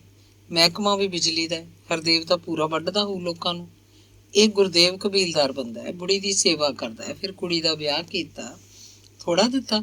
ਦਿਨ ਰਾਤ ਮਿੱਟੀ ਨਾਲ ਮਿੱਟੀ ਹੋਇਆ ਰਹਿੰਦਾ। ਜੇ ਸਾਂਝੇ ਘਰ 'ਚੋਂ ਭੂਰਾ ਵੱਧ ਲੈ ਲਿਆ ਤਾਂ ਕੀ ਹੋ ਗਿਆ ਬਈ? ਨਾ ਇਹ ਹੋਰ ਹੈ ਨਾ ਉਹ ਹੋਰ ਹੈ, ਸਮੱਸਿਆ ਨਾਲ ਦੋਵੇਂ ਚੱਲੀ ਜਾਂਦੇ ਆ। ਕਿਸੇ ਦਾ ਦੱਸੋ ਕੀ ਢਿੱਡ ਦੁਖਦਾ। ਅੰਗ 58ਵਾਂ। ਇਸ ਦੌਰਾਨ ਕਾਫੀ ਕੁਝ ਬਦਲ ਗਿਆ। ਪ੍ਰਤਾਪੀ ਦਾ ਸਭ ਤੋਂ ਛੋਟਾ ਭਾਈ ਉੱਤਮ ਸਿੰਘ, ਜਿਹੜਾ ਮਾਸਟਰ ਲੱਗਿਆ ਸੀ, ਬਦਲ ਕੇ ਮੰਡੀ ਦੇ ਸਰਕਾਰੀ ਹਾਈ ਸਕੂਲ 'ਚ ਆ ਗਿਆ। ਹੁਣ ਕਈ ਵਰ੍ਹਿਆਂ ਤੋਂ ਉੱਥੇ ਸੀ। ਉਹਨੇ ਉੱਥੇ ਪਲਾਟ ਮੁੱਲ ਲੈ ਕੇ ਆਪਣਾ ਮਕਾਨ ਬਣਾ ਲਿਆ, ਭਾਈਆਂ ਨਾਲੋਂ ਜ਼ਮੀਨ ਵੰਡਾ ਕੇ ਵੇਚਤੀ। ਉੱਤਮ ਕਦੇ ਕਦੇ ਆਪਣਾ ਸਕੂਟਰ ਲੈ ਕੇ ਤੇ ਮਗਰ ਆਪਣਾ ਕੋਈ ਮੁੰਡਾ ਜਾਂ ਕੁੜੀ ਬਿਠਾ ਕੇ ਜੋਗੀਪੁਰ ਆਉਂਦਾ। ਪ੍ਰਤਾਪੀ ਨਾਲ ਗੱਲਾਂ ਮਾਰ ਜਾਂਦਾ। ਉਹਨਾਂ ਦੇ ਬਾਹਮਣ ਵਾਲੇ ਖੇਤ ਸਬਜ਼ੀ ਭਾਜੀ ਹਮੇਸ਼ਾ ਹੀ ਕੋਈ ਨਾ ਕੋਈ ਲੱਗੀ ਹੁੰਦੀ, ਉਹ ਲੈ ਜਾਂਦਾ। ਸਿਆਲਾਂ 'ਚ ਸਰੋਂ ਦਾ ਸਾਗ ਲੈ ਕੇ ਜਾਂਦਾ। ਬਾਥੂ ਪਾਲਕ ਵੀ, ਮੂਲੀਆਂ ਤੇ ਸ਼ਲਗਮ ਸ਼ਹਿਰੀ ਲੋਕ ਲਈ ਨਦੀਦ ਸੀ। ਪ੍ਰਤਾਪੀ ਉੱਤਮ ਕੋਲ ਹਰਦੇਵ ਦੀਆਂ ਗੱਲਾਂ ਕਰਦੀ, ਗੁਰਦੇਵ ਦੇ ਉਲਟ ਬੋਲਦੀ। ਆਖਦੀ, ਉਹ ਤਾਂ ਉਹ ਬੈਠਾ ਪਿੰਡੋਂ ਨਿਕਲਿਆ, ਜਿਹੜਾ ਇਹ ਦੇ ਦਿੰਦਾ ਚੁੱਪ ਕਰਕੇ ਲੈ ਜਾਂਦਾ। ਇਹਨੂੰ ਜ਼ਮੀਨ ਦੀ ਪੈਦਾ ਬਹੁਤ ਆ, ਉਹਦੇ ਪੱਲੇ ਤਾਂ ਕੁਝ ਵੀ ਨਹੀਂ ਪੈਂਦਾ। ਫਿਰ ਬੋਲਦੀ, ਮੈਨੂੰ ਤਾਂ ਭਾਈ ਦੋਵੇਂ ਇੱਕੋ ਨੇ। ਮਹਿਲਾਂ ਦੀ ਗੱਲ ਕਰਦੀ, ਜਿਵੇਂ ਤੁਸੀਂ ਹੋ ਤਿੰਨੇ, ਤੁਸੀਂ ਵੀ ਭਾਈ ਇੱਕੋ। ਮੈਨੂੰ ਜੈਲਾ ਵੀ, ਕੈਲਾ ਵੀ, ਤੂੰ ਵੀ ਉੱਤਮ। ਉਹ ਤਾਂ ਵਿਚਾਰਾ ਮੁੱਕ ਗਿਆ, ਦੇਖ ਲੈ, ਨੇਕਦਾਸ ਸੀ ਵੀ ਬੜਾ ਨੇਕ। ਮੈਨੂੰ ਤਾਂ ਬਾਹਲਾ ਮੋਹ ਕਰਦਾ। ਨੇਕਦਾਸ ਦਾ ਨਾਂ ਲੈ ਕੇ ਪ੍ਰਤਾਪੀ ਅੱਖਾਂ ਭਰ ਲੈਂਦੀ, ਮੂੰਹੋਂ ਪਰੜਾਇਆ ਬੋਲ ਕੱਢਦੀ। ਧਾਗੇ ਨਾਲ ਬੰਨੀ ਟੁੱਟੇ ਫਰੇਮ ਵਾਲੀ ਐਨਕ ਉਤਾਰ ਕੇ ਅੱਖਾਂ ਪੂੰਝਦੀ, ਫਿਰ ਥੁੱਕ ਦੀ ਘੁੱਟ ਅੰਦਰ ਲੰਘਾ ਕੇ ਹੋਰ ਗੱਲਾਂ ਤੋਰ ਲੈਂਦੀ। ਉਹਦਾ ਬੋਲਣ ਮੁੱਕਦਾ ਨਹੀਂ ਸੀ, ਉੱਤਮ ਸੁਣਦਾ ਰਹਿੰਦਾ। ਚੰਦਕੁਰ ਮੁਕਤਸਰ ਜਾ ਕੇ ਪਹਿਲਾਂ ਤਾਂ ਠੀਕ ਸੀ। ਸੁਖਵਿੰਦਰ ਦੀ ਘਰ ਵਾਲੀ ਢਿੱਲੀ ਮੱਠੀ ਰਹਿੰਦੀ ਸੀ। ਚੰਦਕੁਰ ਗਈ ਤਾਂ ਚੁੱਲ੍ਹੇ ਚੌਂਕੇ ਦਾ ਸਾਰਾ ਕੰਮ ਸਾਂਭ ਲਿਆ। ਉਹ ਤਕੜੀ ਸੀ, ਟਰੱਕਾਂ ਵਾਲਿਆਂ ਦਾ ਘਰ ਸੀ, ਸ਼ਰਾਬੀ ਲੋਕ ਆਉਂਦੇ, ਮਕਾਨ ਖੁੱਲ੍ਹਾ ਸੀ, ਬੈਠੇ ਦਾਰੂ ਪੀਂਦੇ ਰਹਿੰਦੇ, ਖਾਣ ਨੂੰ ਸਬਜ਼ੀ ਦਾਲ ਮੰਗਦੇ, ਅਚਾਰ ਗੰਢੇ ਮੰਗਦੇ, ਤੇ ਜਦੋਂ ਰੋਟੀ ਖਾਣ ਲੱਗਦੇ ਖਾਂਦੇ ਹੀ ਰਹਿੰਦੇ।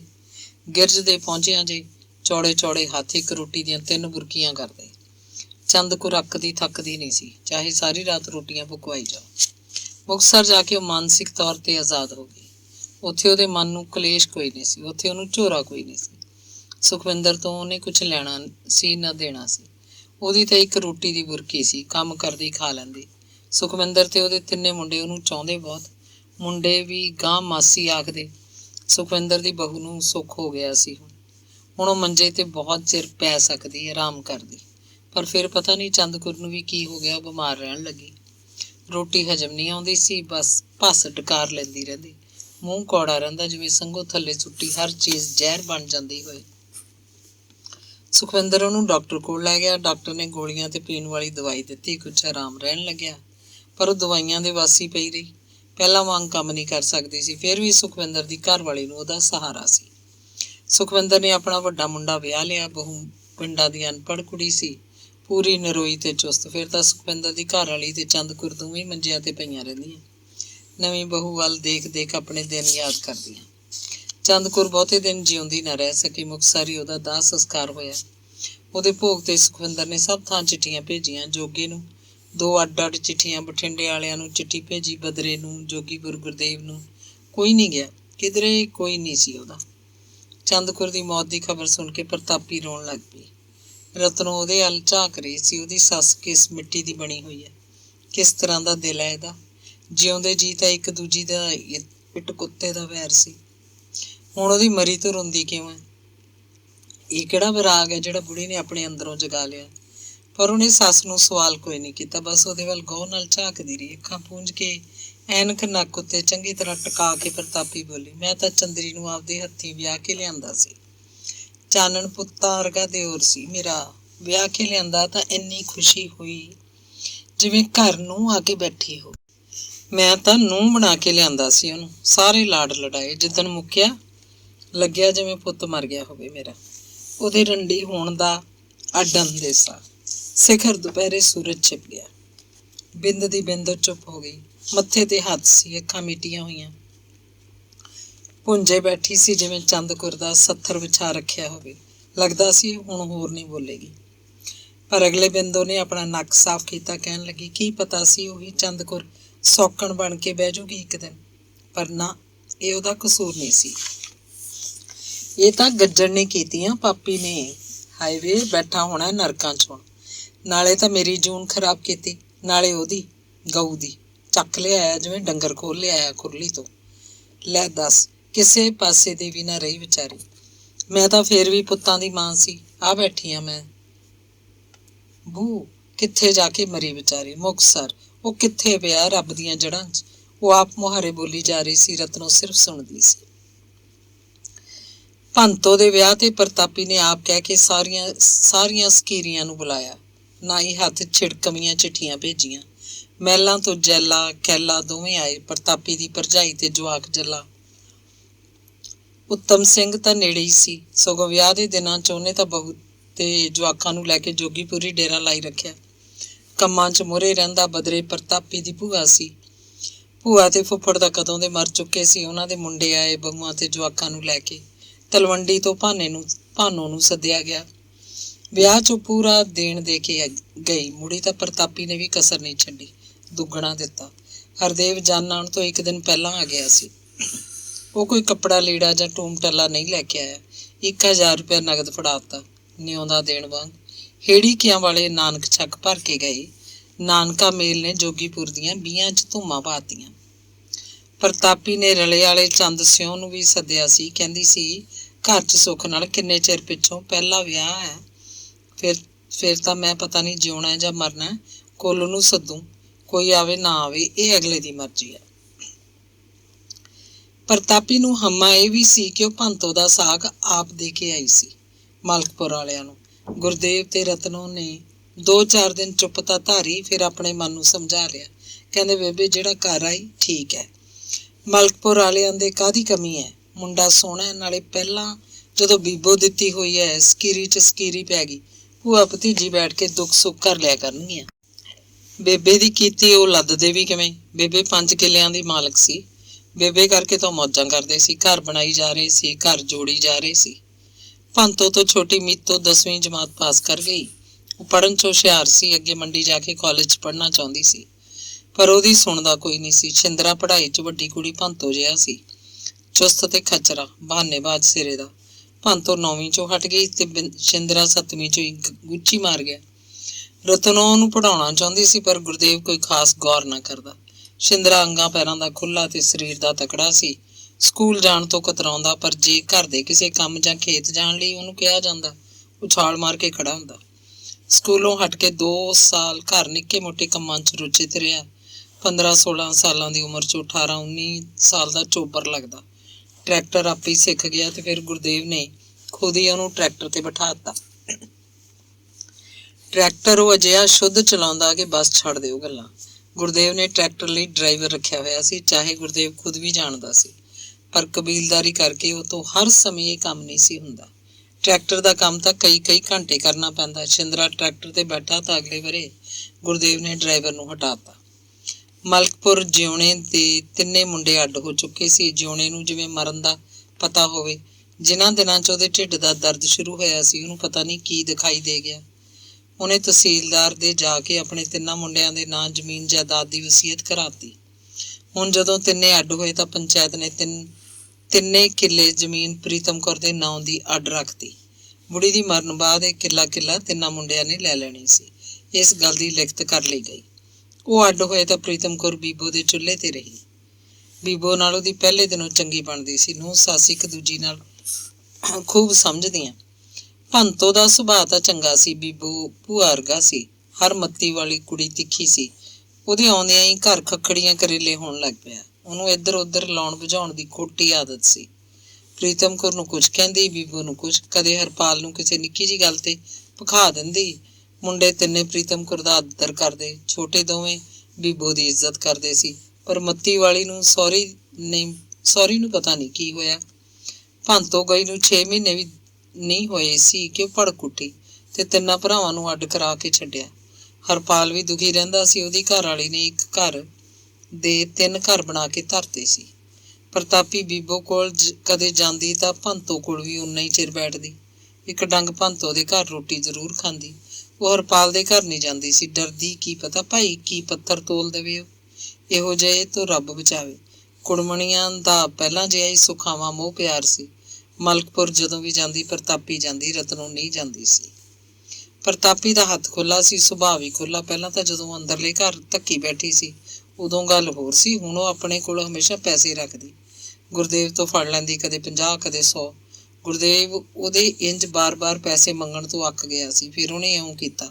ਹਾੜੀ ਤੇ ਸੌਣੀ ਉਹਦੇ ਉਧਰ ਕਣਕ ਵੇਚ ਕੇ, ਉਧਰ ਨਰਮਾ ਜਾਂ ਜੀਰੀ ਵੇਚ ਕੇ ਉਹ 500 ਰੁਪਇਆ ਇਕੱਠਾ ਹੀ ਬੁੜੀ ਨੂੰ ਫੜਾ ਦਿੰਦਾ। ਕਹਿੰਦਾ, ਲੈ ਮਾਂ ਜਿੱਥੇ ਮਰਜ਼ੀ ਖਰਚ, ਇਹ ਤੇਰਾ ਹੀ ਹੈ। ਪ੍ਰਤਾਪੀ ਦਾ ਸੁਭਾਅ ਸੀ। ਉਹ ਸਾਕ ਸਕੀਰੀ 'ਚ ਮਿਲਣ ਆਏ ਹਰ ਮੁੰਡੇ ਕੁੜੀ ਨੂੰ ਬਹੂਆਂ ਨੂੰ ਪੈਸੇ ਦਿੰਦੀ। 5 ਰੁਪਏ ਉਹਦਾ ਪੱਕਾ ਰੇਟ ਸੀ। ਮੰਡੀ ਤੋਂ ਉੱਤਮ ਦੇ ਜਵਾਕ ਤਾਂ ਆਏ ਹੀ ਰਹਿੰਦੇ। ਉਹਦੇ 2 ਮੁੰਡੇ ਸੀ, 2 ਕੁੜੀਆਂ। ਫਿਰ ਬੀਬੋ ਤੇ ਜਵਾਕ ਆਉਂਦੇ। ਭੰਤੋ ਦੇ ਜਵਾਕ 5ਵੇਂ-7ਵੇਂ ਦਿਨ ਛਿੰਦਰਾ ਵੀ ਰਿਹਾੜ ਕਰਕੇ 5-10 ਲੈ ਜਾਂਦਾ। ਮੀਤੋਂ ਮੰਗਦੀ ਨਹੀਂ ਸੀ, ਉਹਨੂੰ ਆਪ ਹੀ ਦੇ ਦਿੰਦੀ। ਕਦੇ ਕਦੇ ਹਰਦੇਵ ਮਨਜੀਤ ਨੂੰ ਲੈ ਕੇ ਆਉਂਦਾ ਤਾਂ ਉਹਨਾਂ ਦੇ ਮੁੰਡੇ ਤੇ ਕੁੜੀ ਨੂੰ ਵੀ ਬੁੜੀ 5-5 ਦਿੰਦੀ। ਉਹ ਆਪਣੀ ਕੁੜਤੀ ਦੇ ਅੰਦਰਲੀ ਜੇਬ ਲਵਾ ਕੇ ਰੱਖਦੀ। ਮੋਮੀ ਕਾਗਜ਼ ਦੇ ਲਿਫਾਫੇ 'ਚ ਨੋਟ ਪਾਉਂਦੀ। ਲਿਫਾਫਾ ਚਿੱਟੀ ਲੀਰ 'ਚ ਬੰਨ੍ਹ ਕੇ ਅੰਦਰਲੀ ਜੇਬ 'ਚ ਸੁੱਟ ਲੈਂਦੀ। ਇਸ ਜੇਬ 'ਚੋਂ ਪੈਸੇ ਕੱਢਣ ਲਈ ਉਹ ਕੁੜਤੀ ਦੇ ਥੱਲਿਓਂ ਦੀ ਹੱਥ ਪਾਉਂਦੀ। ਗਲਮੇ ਦੇ ਬਟਨ ਨਹੀਂ ਖੋਲ੍ਹਦੀ ਸੀ। ਉਹਦੇ ਦਾਨੀ ਸੁਭਾਅ ਦਾ ਆਏ ਗਏ ਨੂੰ ਸਭ ਨੂੰ ਪਤਾ ਸੀ। ਉਹ ਤਾਂ ਸਗੋਂ ਉਹ ਤੋਂ 5-10 ਲੈਣ ਲਈ ਉਹਦੇ ਕੋਲ ਆਉਂਦੀਆਂ। ਉਹਦੀਆਂ ਪੈਂਦਾਂ ਤੇ ਜਾ ਬੈਠਦੀ। ਬੁੜੀ ਪਹਿਲਾਂ ਗੱਲਾਂ ਕਰਦੀ, ਫਿਰ ਜਦੋਂ ਕੁੜਤੀ ਹੇਠ ਦੀ ਹੱਥ ਪਾਉਣ ਲੱਗਦੀ ਤਾਂ ਪੱਕੀ ਗੱਲ ਹੁੰਦੀ, ਉਹ ਹੁਣ ਪੈਸੇ ਕੱਢ ਕੇ ਦਊਗੀ। ਕਈ ਵਾਰ ਇੰਜ ਵੀ ਹੁੰਦਾ, ਬੁੜੀ ਦੀਆਂ ਗੱਲਾਂ ਮੁੱਕੀਆਂ ਨਾ ਹੁੰਦੀਆਂ। ਉਹ ਸੁਭਾਇਕੀ ਕੁੜਤੀ ਹੇਠ ਦੀ ਹੱਥ ਪਾ ਕੇ ਪਿੰਡੇ ਦੀ ਖੁਰਕ ਕਰਨ ਲੱਗਦੀ ਤਾਂ ਪੈਂਦੇ ਬੈਠੇ ਨੂੰ ਬੜੀ ਨਿਰਾਸਤਾ ਦਾ ਸਾਹਮਣਾ ਕਰਨਾ ਪੈਂਦਾ। ਆਲੇ ਦੁਆਲੇ ਬੈਠੇ ਦੂਜੇ ਗੁੱਜਾ ਮੁਸਕਰਾਉਂਦੇ। ਅੰਗ 59ਵਾਂ। ਹਰਦੇਵ ਨੇ ਹੱਥ ਉਧਾਰ ਜਿੰਨਾ ਪੈਸਾ ਫੜਿਆ ਸੀ ਸਭ ਲਾਤਾ। ਮਨਜੀਤ ਸਿਰ ਵੀ ਉਹਦੀ ਸਹੇਲੀ ਦੀ ਕੋਈ ਉਧਾਰ ਨਹੀਂ ਸੀ। ਹੁਣ ਤਾਂ ਬਸ ਹਰ ਮਹੀਨੇ ਹਾਊਸ ਲੋਨ ਦੀ ਕਿਸ਼ਤ ਸੀ, ਜਿਹੜੀ ਆਪਣੇ ਆਪ ਹਰਦੇਵ ਦੀ ਤਨਖਾਹ 'ਚੋਂ ਕੱਟੀ ਜਾਂਦੀ। ਪਤਾ ਵੀ ਨਹੀਂ ਲੱਗਦਾ ਸੀ ਕਿ ਤਨਖਾਹ ਘੱਟ ਮਿਲੀ ਹੈ। ਜਿੰਨੇ ਪੈਸੇ ਮਿਲਦੇ ਉਹੀ ਉਹ ਪੂਰੀ ਤਨਖਾਹ ਸਮਝਦਾ। ਆਮ ਵਾਂਗ ਹੀ ਮਥੁਰਾ ਦਾਸ ਇੱਕ ਦਿਨ ਉਹਨਾਂ ਦੇ ਘਰ ਆਇਆ। ਇਸ ਵਾਰ ਉਹ 2 ਮਹੀਨਿਆਂ ਪਿੱਛੋਂ ਆਇਆ ਸੀ। ਬਸ ਮੀਟ ਖਾਣ ਆਇਆ ਸੀ। ਉਹਦੀ ਰਿਟਾਇਰਮੈਂਟ 'ਚ 2-2.5 ਸਾਲ ਬਾਕੀ ਰਹਿੰਦੇ ਸੀ। ਮੂਹਰਲੇ ਦੰਦ ਤਾਂ ਮਜ਼ਬੂਤ ਸੀ, ਪਰ ਪਿਛਲੀਆਂ 2 ਜੜ੍ਹਾਂ ਦਰਦ ਕਰਦੀਆਂ। ਉਹਨਾਂ 'ਚ ਰੋਟੀ ਦੇ ਕਿਣਕੇ ਫਸ ਜਾਂਦੇ। ਮਥੁਰਾ ਦਾਸ ਡੱਕਾ ਲੈ ਕੇ ਘੰਟਾ ਜਾੜਾਂ ਖੁਰਲਦਾ ਰਹਿੰਦਾ। ਜਿੱਦਣ ਕਦੇ ਮੀਟ ਖਾ ਲੈਂਦਾ ਉਦਣ ਉਹਦਾ ਬੁਰਾ ਹਾਲ ਹੁੰਦਾ, ਪਰ ਉਹ ਮੀਟ ਖਾਣੋਂ ਹਟਦਾ ਨਹੀਂ ਸੀ। ਸਿਆਲਾਂ ਦੇ ਦਿਨ ਸੀ। ਉਹ ਦੁਪਹਿਰੇ ਜੇ ਯੂਨੀਵਰਸਿਟੀ 'ਚ ਕੋਈ ਕੰਮ ਆਇਆ, ਉੱਥੇ ਦਿਨ ਢਲ ਗਿਆ।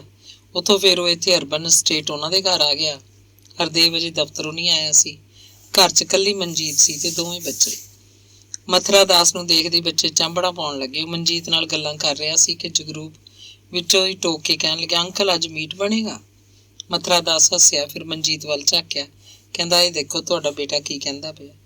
ਮਨਜੀਤ ਗੱਲਾਂ ਕਰਦੀ ਕਰਦੀ ਉੱਠ ਕੇ ਪਰਾਂ ਚਲੀ ਗਈ ਸੀ। ਮਥੁਰਾ ਦਾਸ ਦੀ ਉੱਚੀ ਆਵਾਜ਼ ਸੁਣ ਕੇ ਨੇੜੇ ਆਈ, ਬੋਲੀ, ਬੇਟਾ ਨਹੀਂ, ਇਹ ਤੁਸੀਂ ਕਹਿ ਰਹੇ ਹੋ ਜਨਾਬ। ਅੱਛਾ ਮੈਂ ਕਹਿ ਰਿਹਾ। ਉਹ ਖਿਣ ਖਿਣ ਕਰਕੇ ਹੱਸਣ ਲੱਗਿਆ। ਮਨਜੀਤ ਕਹਿੰਦੀ ਹੈ ਸਲਾਹ ਤਾਂ ਉਹਨਾਂ ਨੂੰ ਫੋਨ ਕਰ ਦਿਓ, ਦਫ਼ਤਰੋਂ ਆਉਂਦੇ ਲੈ ਆਉਣਗੇ। ਮਥੁਰਾ ਦਾਸ ਨੇ ਝੱਟ ਫੋਨ ਦਾ ਡਾਇਲ ਘੁਮਾਤਾ।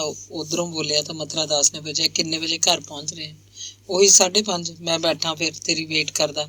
ਤੂੰ ਕੁਛ ਲੈ ਕੇ ਨਾ ਆਈ, ਉਨੀ ਦੇਰ ਤੱਕ ਮੈਂ ਫੜ ਲਿਆਉਣਾ।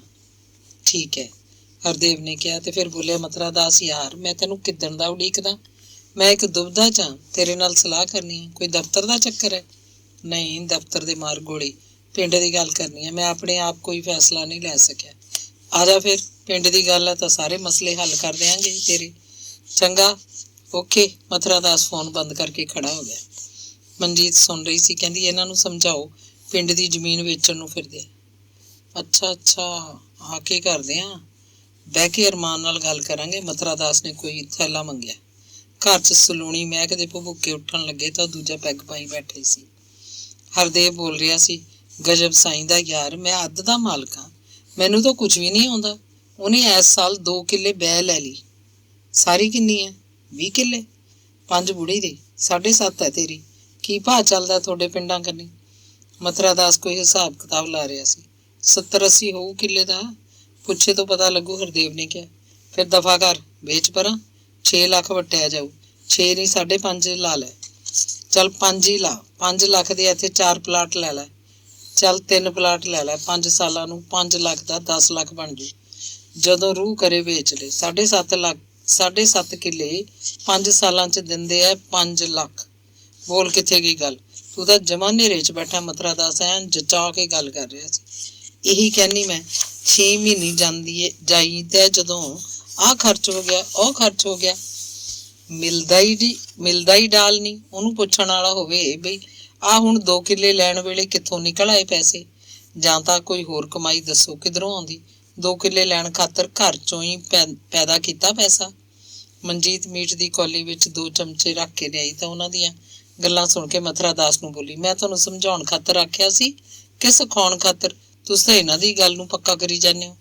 ਹਾਂ ਠੀਕ ਸੋਚਦਾ ਹਰਦੇਵ ਸਿੰਘ, ਤੁਸੀਂ ਪਿੰਡ ਮੁੜ ਕੇ ਸਾਰੀ ਉਮਰ ਨਹੀਂ ਜਾਣਾ। ਕੀ ਜਗਰੂਪ ਉੱਥੇ ਜਾ ਕੇ ਵਸੂਗਾ? ਫਿਰ ਆਪਦੀ ਜਾਇਦਾਦ ਹੁਣ ਇੱਥੇ ਪਟਿਆਲੇ ਬਣਾਓ, ਇੱਥੇ ਹੀ ਰਹਿਣਾ। ਮਥੁਰਾ ਦਾਸ ਬੋਲਿਆ, ਮੇਰਾ ਤਾਂ ਇਹ ਵਿਚਾਰ ਹੈ ਪਿੰਡ ਵਾਲੀ ਜ਼ਮੀਨ ਵੇਚਣੀ ਨਹੀਂ ਚਾਹੀਦੀ। ਕਿੱਧਰ ਭੱਜੀ ਜਾਂਦੀ ਹੈ ਜ਼ਮੀਨ, ਪਈ ਰਹਿਣ ਦਿਓ। ਇੱਕ ਵਾਰ ਵੇਚੀ ਪ੍ਰਾਪਰਟੀ ਮੁੜ ਕੇ ਨਹੀਂ ਬਣਦੀ ਹੁੰਦੀ, ਤੇ ਪਲਾਟਾਂ ਪਲੂਟਾਂ ਦੇ ਚੱਕਰ ਇਹ ਨਹੀਂ ਕਰ ਸਕਦੇ। ਮਨਜੀਤ ਨੇ ਵਿਰੋਧ ਕੀਤਾ। ਇੱਕ ਵਾਰ ਪਿੰਡ ਦੀ ਜ਼ਮੀਨ ਵੇਚ ਕੇ ਰਕਮ ਮੇਰੇ ਹੱਥ ਫੜਾਓ, ਫੇਰ ਦੇਖੋ ਮੈਂ ਆਪ ਕਰਕੇ ਦੇਊਂ ਸਭ ਕੁਝ। ਸੌਦਾ ਮੈਂ ਕਰੂੰ, ਰਜਿਸਟਰੀ ਮੈਂ ਕਰਾਊਂ, ਫਿਰ ਵਕਤ ਉੱਤੇ ਆ ਕੇ ਸੇਲ ਵੀ ਮੈਂ ਕਰੂੰ। ਹਰਦੇਵ ਸਿੰਘ ਨੂੰ ਕਿਤੇ ਜਾਣ ਦੀ ਲੋੜ ਨਹੀਂ। ਮਥੁਰਾ ਦਾਸ ਦ੍ਰਿੜਤਾ ਨਾਲ ਬੋਲ ਰਿਹਾ ਸੀ। ਨਹੀਂ ਯਾਰ ਠੀਕ ਹੈ ਤੇਰੀ ਗੱਲ, ਗੁਰਦੇਵ ਕੱਲਾ ਖਾਈ ਜਾਂਦਾ, ਮੈਨੂੰ ਕੀ ਲੇਸ ਜ਼ਮੀਨ ਦਾ। ਮੈਂ ਜਾਊਂਗਾ ਹੁਣ, ਕਦੇ ਛੇਤੀ ਜਾਊਂਗਾ। ਕਹੂੰਗਾ ਲੈ ਵੀ ਭਰਾਵਾ ਆਪਣੀ ਤਾਂ ਅੱਧੋ ਅੱਧ ਕਰ ਦੇ, ਮੈਂ ਜਿਵੇਂ ਮਰਜ਼ੀ ਕਰਾਂ। ਹਰਦੇਵ ਨੇ ਤੀਜਾ ਪੈਗ ਪਾ ਲਿਆ। ਉਹਨਾਂ ਦਿਨਾਂ 'ਚ ਹੀ ਉਹ ਜੋਗੀਪੁਰ ਗਿਆ। ਛੁੱਟੀ ਨਹੀਂ ਲਈ। ਸ਼ਨਿਚਰਵਾਰ ਸ਼ਾਮ ਨੂੰ ਗਿਆ, ਐਤਵਾਰ ਨੂੰ ਦੁਪਹਿਰ ਤੱਕ ਮੁੜ ਆਇਆ। ਜਗਰੂ ਬਹੁਤਾ ਹੀ ਖਹਿੜੇ ਪੈ ਗਿਆ ਸੀ, ਉਹ ਵੀ ਨਾਲ ਸੀ। ਜਾ ਕੇ ਦੇਖਿਆ ਮਾਂ ਬਿਮਾਰ ਸੀ। ਉਹਨੂੰ ਕਈ ਦਿਨਾਂ ਤੋਂ ਬੁਖਾਰ ਚੜ ਰਿਹਾ ਸੀ, ਬਸ ਜ਼ੁਕਾਮ ਤੋਂ ਹੀ ਵਿਗੜ ਗਿਆ। ਹੁਣ 2 ਦਿਨਾਂ ਤੋਂ ਕੁਝ ਠੀਕ ਸੀ। ਉਹ ਪਹਿਲਾਂ ਤਾਂ ਬਹੁਤ ਰਹਿੰਦਾ ਸੀ ਬੁਖਾਰ। ਪਿੰਡ ਦੇ ਡਾਕਟਰ ਸਤਪਾਲ ਨੇ ਟੀਕੇ ਲਾਏ। ਉਹ 3 ਵਕਤ ਗੋਲੀਆਂ ਖਾਂਦੀ, ਦਵਾਈ ਪੀਂਦੀ। ਉਹਨੂੰ ਭੁੱਖ ਨਹੀਂ ਲੱਗਦੀ ਸੀ। ਬਸ ਦਿਨ ਵੇਲੇ ਕਿਸੇ ਵਕਤ ਮੂੰਗੀ ਦੀ ਦਾਲ ਦੀਆਂ 2 ਘੁੱਟਾਂ ਭਰ ਲੈਂਦੀ। ਰਾਤ ਨੂੰ ਦੁੱਧ ਦੀ 1 ਬੁੱਕ। ਸਤਪਾਲ ਕਹਿੰਦਾ ਸੀ ਹੁਣੇ ਠੀਕ ਹੋ ਜਾਊਗੀ, ਨਮੂਨੀਆ ਬਣ ਜਾਂਦਾ ਤਾਂ ਬੁੜੀ ਦਾ ਬਚਣਾ ਮੁਸ਼ਕਿਲ ਸੀ। ਬੁਖਾਰ ਹੁਣ ਥੋੜਾ ਹੀ ਰਹਿ ਗਿਆ, 100 ਤੋਂ ਥੱਲੇ। ਕਮਜ਼ੋਰੀ ਕਰਕੇ ਇਹ ਵੀ ਨਹੀਂ ਰਹਿਣਾ। ਹਰਦੇਵ ਗਿਆ ਤਾਂ ਪ੍ਰਤਾਪੀ ਮੰਜੇ ਤੋਂ ਉੱਠ ਕੇ ਬੈਠ ਗਈ। ਉਹਦਾ ਹੱਥ ਫੜ ਕੇ ਆਪਣੇ ਕਾਲਜੇ ਨਾਲ ਲਾ ਲਿਆ। ਭੁੱਬਾ ਮਾਰ ਕੇ ਰੋਣ ਲੱਗੀ। ਆਖ ਰਹੀ ਸੀ, ਤੂੰ ਆਇਆ ਕਿਉਂ ਨਹੀਂ? ਛੇਤੀ ਮਿਲ ਜਿਆ ਕਰ। ਚੰਦ ਰੋਜ਼ ਦਾ ਮੇਲਾ ਹੈ, ਪਤਾ ਨਹੀਂ ਕਦੋਂ ਪ੍ਰਾਣ ਨਿਕਲ ਜਾਣ। ਹੁਣ ਤਾਂ ਚੋਲਾ ਛੱਡੂਗੀ, ਹੁਣ ਨਹੀਂ ਬਹੁਤਾ ਚਿਰ ਜਿਉਂਦੀ। ਕਦੋਂ ਕੁਦੀ ਢਿੱਲੀ ਹੈ ਬੇਬੇ? ਹਾਏ 20 ਦਿਨ ਹੋ ਗਏ। ਰਤਨੋਂ ਬਹੁਤ ਸੇਵਾ ਕਰਦੀ ਹੈ ਮੇਰੀ। ਐਵੇਂ ਕਹਿ ਦਿਆਂ ਇਹੀ ਬਚਾਈ ਜਾਂਦੀ ਹੈ ਮੈਨੂੰ ਤਾਂ, ਨਹੀਂ ਤਾਂ ਕਦੋਂ ਦੀ ਮਰ ਮੁੱਕ ਗਈ ਹੁੰਦੀ ਮੈਂ। ਫਿਰ ਰੋ ਕੇ ਬੋਲੀ, 2 ਹੱਲੇ ਹੋ ਗਏ। ਪਤਾ ਨਹੀਂ ਰੱਬ ਕੀ ਵਾਦ ਪੈ ਗਿਆ ਮੇਰੇ ਜਿਆ ਖਾਣੇ ਦਾ। 2 ਮਹੀਨੇ ਨਹੀਂ ਪਏ, ਬਸ ਇਹੀ ਹਾਲ। ਉਦੋਂ ਵੀ 10-12 ਦਿਨ ਪਈ ਰਹੀ। ਦੱਸਣ ਲੱਗੀ, ਗੁਰਦੇਵ ਨੇ ਤਾਕਤ ਦੇ ਟੀਕੇ ਕਰਾਤੇ ਸੀ। 15 ਟੀਕੇ ਲਵਾਏ ਆ, ਪੁੜੇ ਪਾੜੇ ਪਏ ਆ। ਕੇਰਾ ਤਾਂ ਢੱਟੇ ਵਰਗੀ ਹੋ ਗਈ ਭਾਈ। ਪਰ ਆ ਹੁਣ ਫੇਰ ਐਤਕੀ ਠੰਡ ਕੁਛ ਜ਼ਿਆਦਾ ਹੀ ਨਹੀਂ। ਹਾਂ ਮਾਂ, ਸਰਦੀ ਕੁਛ ਜ਼ਿਆਦਾ ਹੀ ਪੈ ਰਹੀ ਹੈ ਇਸ ਵਾਰ। ਤੇਰੇ ਕੋਲ ਮੋਟਾ ਕੱਪੜਾ ਨਹੀਂ ਕੋਈ? ਗਰਮ ਚਾਦਰ ਸਵੈਟਰ ਪਾ ਲਿਆ ਕਰ। ਕੱਪੜੇ ਤਾਂ ਬਥੇਰੇ ਨੇ ਭਾਈ, ਲੋਈ ਹੈਗੀ ਮੇਰੇ ਕੋਲ, ਸਵੈਟਰ ਵੀ ਹੈ, ਥੱਲੇ ਦੀ ਪਾ ਲੈਂਦੀ ਹਾਂ ਮੈਂ ਤਾਂ ਬਹੁਤਾ ਬਾਹਰ ਅੰਦਰ ਵੀ ਨਹੀਂ ਜਾਂਦੀ, ਰਜਾਈ ਲੈ ਕੇ ਪਈ ਰਹਿੰਦੀ ਹਾਂ। ਪਰ ਸਰੀਰ ਦਾ ਕੀ ਕਰਾਂ ਭਾਈ, ਜਵਾਬ ਦੇਈ ਜਾਂਦਾ। ਹੁਣ ਤਾਂ ਗੁਰਦੇਵ ਮੇਰੀ ਬਹੁਤ ਰੱਖਦਾ ਹੈ, ਪਰ ਵਸਤ ਫੇਰ ਖੰਗੂਰ ਮਾਰ ਕੇ ਪੁੱਛਣ ਲੱਗੀ, ਸੁਣਾ ਤੇਰੇ ਨਿੱਕੇ ਨਿਆਣੇ ਰਾਜੀ ਨੇ? ਮਨਜੀਤ ਕੌਰ ਦਾ ਬਹੂ ਦਾ ਕੀ ਹਾਲ ਹੈ? ਜਗਰੂਪ ਤਾਂ ਨਾਲ ਹੀ ਆਇਆ ਮੇਰੇ। ਅੱਛਾ, ਕਿੱਥੇ ਹੈ? ਮੇਰੇ ਤਾਂ ਨਿਗਾਹ ਹੀ ਨਹੀਂ ਪਿਆ। ਉਹ ਇੱਧਰ ਉੱਧਰ ਝਾਕਣ ਲੱਗੀ। ਉਧਰ ਮੀਤੋ ਲੈ ਗਈ ਉਹਨੂੰ, ਖੇਡ ਲੱਗ ਗਿਆ ਹੁਣ। ਚੰਗਾ ਭਾਈ, ਨਾਲ ਲਿਆਇਆ ਜਵਾਕ ਨੂੰ, 2 ਦਿਨ ਖੇਡ ਜੂਗਾ ਆਪਦੇ ਭੈਣਾਂ ਭਰਾਵਾਂ 'ਚ। ਰਤਨੋਂ ਚਾਹ ਲੈ ਆਈ, ਬਾਟੀ 'ਚ ਪਾ ਕੇ ਥੋੜੀ ਜਿਹੀ ਬੁੜੀ ਨੂੰ ਵੀ ਦੇ ਦਿੱਤੀ। ਉਧਰੋਂ ਮੀਤੋ ਤੇ ਜਗਰੂਪ ਨੂੰ ਚਾਹ ਦੇ ਆਈ ਸੀ। ਗੁਰਦੇਵ ਤੇ ਛਿੰਦਰਾ ਘਰ ਨਹੀਂ ਸੀ। ਰਤਨੋਂ ਆਪ ਵੀ ਉਹਨਾਂ ਕੋਲ ਬੈਠ ਕੇ ਚਾਹ ਪੀਣ ਲੱਗੀ। ਮਨਜੀਤ ਦਾ ਹਾਲ ਚਾਲ ਪੁੱਛ ਰਹੀ ਸੀ। ਕਹਿੰਦੀ ਉਹਨੂੰ ਵੀ ਨਾਲ ਲੈ ਆਉਂਦਾ, ਰਕਾਨ ਨੂੰ, ਪ੍ਰੋਫੈਸਰ ਨੀ ਨੂੰ ਮਿਲ ਜਾਂਦੀ। ਹਰਦੇਵ ਮੂੰਹੋਂ ਕਹਿਰੀ ਹਾਸੀ ਦੀ ਚੀਕ ਨਿਕਲ ਗਈ। ਗੁਰਦੇਵ ਤੇ ਛਿੰਦਰਾ ਹਨੇਰੇ ਹੋਏ ਟਰੈਕਟਰ ਲੈ ਕੇ ਘਰ ਵੜੇ। ਉਹ ਕਣਕ ਦੀ ਟਰਾਲੀ ਲੈ ਕੇ ਮੰਡੀ ਗਏ ਸੀ। ਇਹਨਾਂ ਦਿਨਾਂ 'ਚ ਕਣਕ ਦਾ ਭਾਅ ਪੂਰਾ ਤੇਜ਼ ਹੁੰਦਾ ਹੈ। ਹਰ ਸਾਲ ਇੰਜੀ ਮਹਿੰਗੇ ਭਾਅ ਵੇਚਣ ਲਈ ਕਣਕ ਰੱਖ ਲੈਂਦੇ। ਰਸਮੀ ਸਾਹਿਬ ਸਲਾਮ ਤੋਂ ਬਾਅਦ ਗੁਰਦੇਵ ਠੇਕੇ ਦੀ ਬੋਤਲ ਲੈਣ ਗਿਆ। ਰਾਹ 'ਚ ਸੋਚਦਾ ਜਾ ਰਿਹਾ ਸੀ, ਇਹ ਕਿਹੜੀ ਰੁੱਤ ਹੈ ਹਰਦੇਵ ਦੇ ਆਉਣ ਦੀ। ਗੁਰਦੇਵ ਨੇ ਤੱਤਾ ਪਾਣੀ ਲੈ ਕੇ ਹੱਥ ਮੂੰਹ ਧੋਤਾ। ਉਹ ਡੰਗਰਾਂ ਵਾਲੇ ਛਤਣੇ 'ਚ ਬੈਠ ਕੇ ਪੀਣ ਲੱਗੇ। ਖੁਲਵਾਰੇ ਬਾਰ ਮੂਹਰੇ ਤਰਪਾਲ ਸੁੱਟ ਲਈ। ਡੰਗਰ ਤਾਂ ਸਾਰੇ ਅੰਦਰਲੇ ਘਰ ਹੁੰਦੇ ਸੀ। ਗੱਲਾਂ ਹੋਣ ਲੱਗੀਆਂ। ਗੁਰਦੇਵ ਨੇ ਦੱਸਿਆ ਕਿ ਉਹ ਬੇਬੇ ਨੂੰ ਇੱਕ ਦਿਨ ਮੰਡੀ ਤਹਿਸੀਲਦਾਰ ਦੀ ਕਚਹਿਰੀ ਲੈ ਗਿਆ ਸੀ। ਉਹ ਤੋਂ 5 ਕਿੱਲੇ ਜ਼ਮੀਨ ਦੀ ਵਸੀਅਤ ਕਰਵਾ ਲਈ ਹੈ। ਇਹਦਾ ਕੋਈ ਪਤਾ ਨਹੀਂ, ਬਿਮਾਰ ਰਹਿੰਦੀ ਹੈ, ਕਦੋਂ ਜਾਨ ਨਿਕਲ ਜੇ। ਮਰਨ ਤੋਂ ਬਾਅਦ 5 ਕਿੱਲੇ ਉਹਨਾਂ ਦੋਵਾਂ ਦੇ ਨਾਂ ਚੜ ਜਾਏਗੀ। ਜਿਉਂਦੀ ਤਾਂ ਇਹ ਦਿੰਦੀ ਨਹੀਂ। ਨਹੁੰ ਕਿਹੜਾ ਧਰਨ ਦਿੰਦੀ ਹੈ। ਮਾਂ ਦੀਆਂ ਗੱਲਾਂ ਕਰਕੇ ਦੋਵੇਂ ਹੱਸ ਰਹੇ ਸੀ, ਜਦੋਂ ਕਿ ਅੰਦਰੋਂ ਹਰਦੇਵ ਦੁਖੀ ਸੀ ਤੇ ਗੁਰਦੇਵ ਖੁਸ਼। ਹਰਦੇਵ ਆਪਣੀ ਗੱਲ ਸ਼ੁਰੂ ਕਰਨ ਲਈ ਉਸਲ-ਵੱਟੇ ਲੈਣ ਲੱਗਿਆ। ਉਹਨੂੰ ਸੁੱਝ ਨਹੀਂ ਸੀ ਰਿਹਾ ਕਿ ਗੱਲ ਕਿਵੇਂ ਸ਼ੁਰੂ ਕਰੇ। ਉਹ ਚਾਹੁੰਦਾ ਸੀ ਉਹ ਆਪਣੀ ਗੱਲ ਕਹਿ ਵੀ ਦੇਵੇ ਤੇ ਗੁਰਦੇਵ ਨੂੰ ਬੁਰਾ ਵੀ ਨਾ ਲੱਗੇ। ਕਹਿਣ ਲੱਗਿਆ, ਗੁਰਦੇਵ ਯਾਰ, ਮੈਨੂੰ ਤਾਂ ਜ਼ਮੀਨ ਦਾ ਕੋਈ ਫਾਇਦਾ ਨਹੀਂ ਲੱਗਦਾ। ਦੇਖ, ਆਪਣੀ ਭਾਈਆਂ ਦੀ ਗੱਲ ਹੈ, ਤੀਜੇ ਬੰਦੇ ਕੋਲ ਤਾਂ ਜਾਣੀ ਨਹੀਂ। ਆਪਾਂ ਹੁਣ ਜ਼ਮੀਨ ਵੰਡ ਲਈਏ। ਭਾਈ ਵੰਡ ਤਾਂ ਸਭ ਦੀ ਹੁੰਦੀ ਆਈ ਹੈ, ਆਪਾਂ ਵੀ ਕਰਨੀ ਇੱਕ ਦਿਨ। ਫਿਰ ਮੈਂ ਆਪਣੇ ਹਿੱਸੇ ਦੇ ਦੇਵਾਂ, ਚਾਹੇ ਠੇਕੇ ਤੇ ਦੇਵਾਂ, ਮੈਂ ਤਾਂ ਚਾਹੁੰਦਾ। ਹਰਦੇਵ ਦੇ ਬੋਲ ਸੁਣ ਕੇ ਗੁਰਦੇਵ ਦੀ ਦਾਰੂ ਉਤਰਨ ਲੱਗੀ। ਉਹਦੇ ਮੂੰਹ ਵੱਲ ਹੈਰਾਨੀ ਤੇ ਗੁੱਸੇ ਭਰੀਆਂ ਨਿਗਾਹਾਂ ਨਾਲ ਝਾਕ ਰਿਹਾ ਸੀ।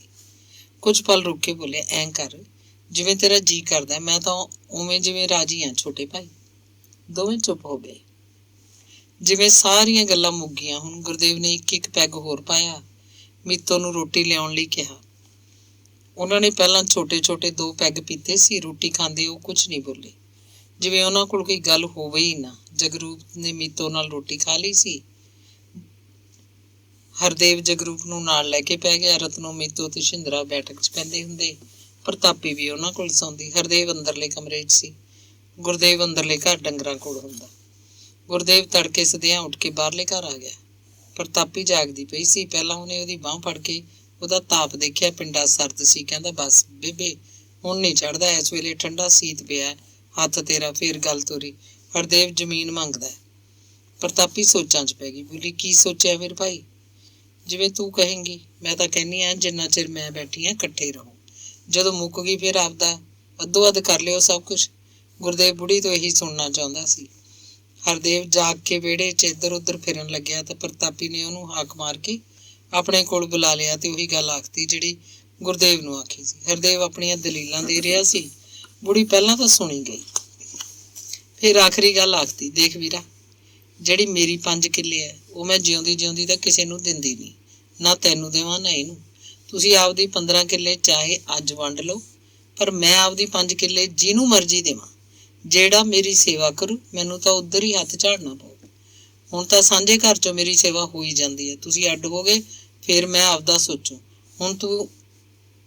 ਤੂੰ ਹੁਣ ਆਪਦਾ ਬੜਿਆ ਵਿਚਾਰ ਲੈ। ਹਰਦੇਵ ਨੂੰ ਪੱਕੀ ਜੱਚ ਗਈ ਕਿ ਬੁੜੀ ਨੂੰ ਪੂਰਾ ਪੜ੍ਹਾਇਆ ਗਿਆ ਹੈ। ਉਹ ਵਸੀਅਤ ਰੱਦ ਕਰਕੇ ਨਵੀਂ ਵਸੀਅਤ ਵੀ ਕਰਾ ਸਕਦੀ ਹੈ। 7.5 ਕਿੱਲੇ ਤਾਂ ਪੱਲੇ ਪੈ ਜਾਣਗੇ, ਪਰ 2.5 ਕਿੱਲੇ ਖੂਹ 'ਚ ਪੈਣ ਦਾ ਡਰ ਹੈ। ਹਰਦੇਵ ਨਹਾਤਾ, ਰੋਟੀ ਖਾਧੀ, ਤਿਆਰ ਹੋ ਕੇ ਜਾਣ ਲਈ ਬੇਬੇ ਦੇ ਮੰਜੇ ਤੇ ਆ ਬੈਠਾ। ਜਗਰੂਪ ਨੂੰ ਮੀਤੋ ਨੇ ਤਿਆਰ ਕਰਤਾ ਸੀ, ਰੋਟੀ ਵੀ ਖਵਾਤੀ। ਘਰੋਂ ਤੁਰਨ ਲੱਗੇ ਨੂੰ ਬੇਬੇ ਕਹਿੰਦੀ, ਮੇਰੀ ਗੱਲ ਦਾ ਗੁੱਸਾ ਨਾ ਮੰਨੀ ਪੁੱਤ, ਵਿਚਾਰ ਕਰੀ ਆਪਦੇ ਚਿੱਤ ਨਾਲ, ਤੂੰ ਫਾਇਦੇ 'ਚ ਰਹੇਂਗਾ। ਹਰਦੇਵ ਪਟਿਆਲੇ ਘਰ ਪਹੁੰਚਿਆ। ਮਨਜੀਤ ਨੇ ਦੱਸਿਆ ਕਿ ਕੱਲ੍ਹ ਚੌਂਦੇ ਤੋਂ ਬਾਪੂ ਆਇਆ ਸੀ, ਉਹਨੂੰ ਸਾਹ ਦੀ ਕਸਰ ਰਹਿੰਦੀ ਹੈ ਤੇ ਪਟਿਆਲੇ ਕੋਈ ਹੋਮਿਓਪੈਥੀ ਦਾ ਡਾਕਟਰ ਹੈ, ਉਹਦੇ ਕੋਲ ਆਇਆ ਸੀ। ਪਤਾ ਨਹੀਂ ਕਿੱਥੋਂ ਪਤਾ ਲਿਆ। ਪਹਿਲਾਂ ਉਹ ਰਾਜਪੁਰਾ ਕਲੋਨੀ ਗਿਆ, ਕਿਰਾਏ ਵਾਲੇ ਪੁਰਾਣੇ ਮਕਾਨ 'ਚ, ਉੱਥੋਂ ਫਿਰ ਮਥੁਰਾ ਦਾਸ ਉਹਨੂੰ ਇੱਥੇ ਛੱਡ ਗਿਆ। ਰਾਤ ਰਿਹਾ ਸੀ ਬਾਪੂ, ਅੱਜ ਤੜਕੇ ਉਡੀਕ ਕੇ ਗਿਆ। ਆਖ ਕੇ ਗਿਆ, ਜੋ ਹੋਣਾ ਸੀ ਹੋ ਗਿਆ, ਉਹ ਤਾਂ ਬੀਤ ਗਿਆ। ਹੁਣ ਤੁਸੀਂ ਚਾਹੁੰਦੇ ਆਇਆ ਕਰੋ। ਮਨਜੀਤ ਨੇ ਦੱਸਿਆ ਕਿ ਬਾਪੂ ਫੇਰ ਵੀ ਕਦੇ ਆਏਗਾ, ਹਰਦੇਵ ਸਿੰਘ ਨੂੰ ਮਿਲ ਕੇ ਜਾਏਗਾ, ਗੱਲਾਂ ਕਰਨੀਆਂ ਚਾਹੁੰਦਾ ਹੈ। ਅਖੀਰਲਾ ਅੰਗ 60ਵਾਂ। ਹਰਦੇਵ ਹਾੜੀ ਸੌਣੀ ਤਾਂ ਪਿੰਡ ਦਾ ਗੇੜਾ ਮਾਰਦਾ ਹੀ ਸੀ। ਉਹ ਵਿੱਚ ਦੀ ਵੀ ਕਦੇ ਕਦੇ ਜਾ ਆਉਂਦਾ। ਮਾਂ ਦੀ ਸਿਹਤ ਦਾ ਕੋਈ ਭੇਤ ਨਹੀਂ ਸੀ। ਕਦੇ ਤਾਂ ਉਹ ਨਵੀਂ ਨਰੋਈ ਲੱਗਦਾ ਜਿਵੇਂ ਉਹਨੂੰ ਘੱਟੋ ਘੱਟ 10 ਵਰ੍ਹੇ ਕੁਝ ਨਹੀਂ ਹੋਏਗਾ। ਕਦੇ ਲੱਗਦਾ ਉਹ 1 ਸਾਲ ਮਸਾਂ ਕੱਟੇਗੀ। ਉਹਦੀ ਉਮਰ 17 ਤੋਂ ਉੱਤੇ ਸੀ। ਉਹਦੀ ਕਾਠੀ ਤਕੜੀ ਸੀ, ਬਸ ਨਿਗਾਹ ਕਮਜ਼ੋਰ ਸੀ, ਗੋਡੇ ਦੁਖਦੇ। ਖਾਣ ਪੀਣ 'ਚ ਕੋਈ ਫਰਕ ਨਹੀਂ ਸੀ। ਪਹਿਲਾਂ ਜਿੰਨੀ ਖੁਰਾਕ ਖਾਂਦੀ, ਦੁੱਧ ਜ਼ਰੂਰ ਪੀਂਦੀ ਰਾਤ ਨੂੰ ਪੈਣ ਵੇਲੇ। ਅਣਘਾਲਿਆ ਉਹਦੇ ਲਈ ਵੱਖਰਾ ਦੁੱਧ ਤੱਤਾ ਕਰਕੇ ਦਿੱਤਾ ਜਾਂਦਾ। ਕਦੇ ਜੇ ਬਿਮਾਰ ਹੋ ਜਾਂਦੀ, ਰੋਟੀ ਛੱਡ ਦਿੰਦੀ, ਚੌਲਾਂ ਮੂੰਗੀ ਦੀ ਖਿਚੜੀ ਖਾਂਦੀ, ਰਾਤ ਦਾ ਦੁੱਧ ਵੀ ਬੰਦ ਕਰ ਦਿੰਦੀ। ਡਾਕਟਰ ਸਤਪਾਲ ਆਉਂਦਾ, ਦੁੱਧ ਨਾਲ ਬਲਗਮ ਵੱਧਦੀ ਹੈ। ਜੇ ਦਿਨਾਂ 'ਚੋਂ ਖੂੰਡੀ ਫੜ ਕੇ ਹੌਲੀ ਹੌਲੀ ਤੁਰਦੀ। ਉਹਦੀਆਂ ਪਿੰਜਣੀਆਂ ਤੇ ਡੋਲਿਆਂ ਦਾ ਮਾਸ ਢਿਲਕ ਚੁੱਕਿਆ ਸੀ। ਮੂੰਹ ਤੇ ਝੁਰੜੀਆਂ ਦਾ ਮੱਕੜੀ ਜਾਲ ਵਿਛ ਗਿਆ, ਪਰ ਦੰਦ ਜੜ੍ਹਾਂ ਨਰੋਏ ਸੀ। ਉਹ ਢਿੱਲੀ ਮੱਠੀ ਹੁੰਦੀ ਤਾਂ ਗੁਰਦੇਵ ਸਤਪਾਲ ਕੋਲ ਜਾਂਦਾ। ਸਤਪਾਲ ਸਾਈਕਲ ਤੇ ਆ ਕੇ ਉਹਨੂੰ ਦੇਖਦਾ, ਦਵਾਈਆਂ ਲਿਖ ਦਿੰਦਾ। ਬਹੁਤੀਆਂ ਦਵਾਈਆਂ ਤਾਂ ਤਾਕਤ ਦੀਆਂ ਹੁੰਦੀਆਂ, ਕੋਈ ਨਾ ਕੋਈ ਟੌਨਿਕ ਉਹ ਹਮੇਸ਼ਾ ਹੀ ਪੀਂਦੀ ਰਹਿੰਦੀ। ਆਖਦੀ, ਇਹਦੇ ਨਾਲ ਭਾਈ ਜੰਗਲ ਪਾਣੀ ਠੀਕ ਆ ਜਾਂਦਾ, ਭੁੱਖ ਲੱਗਦੀ ਹੈ, ਕਾਲਜਾ ਨਹੀਂ ਮੱਚਦਾ।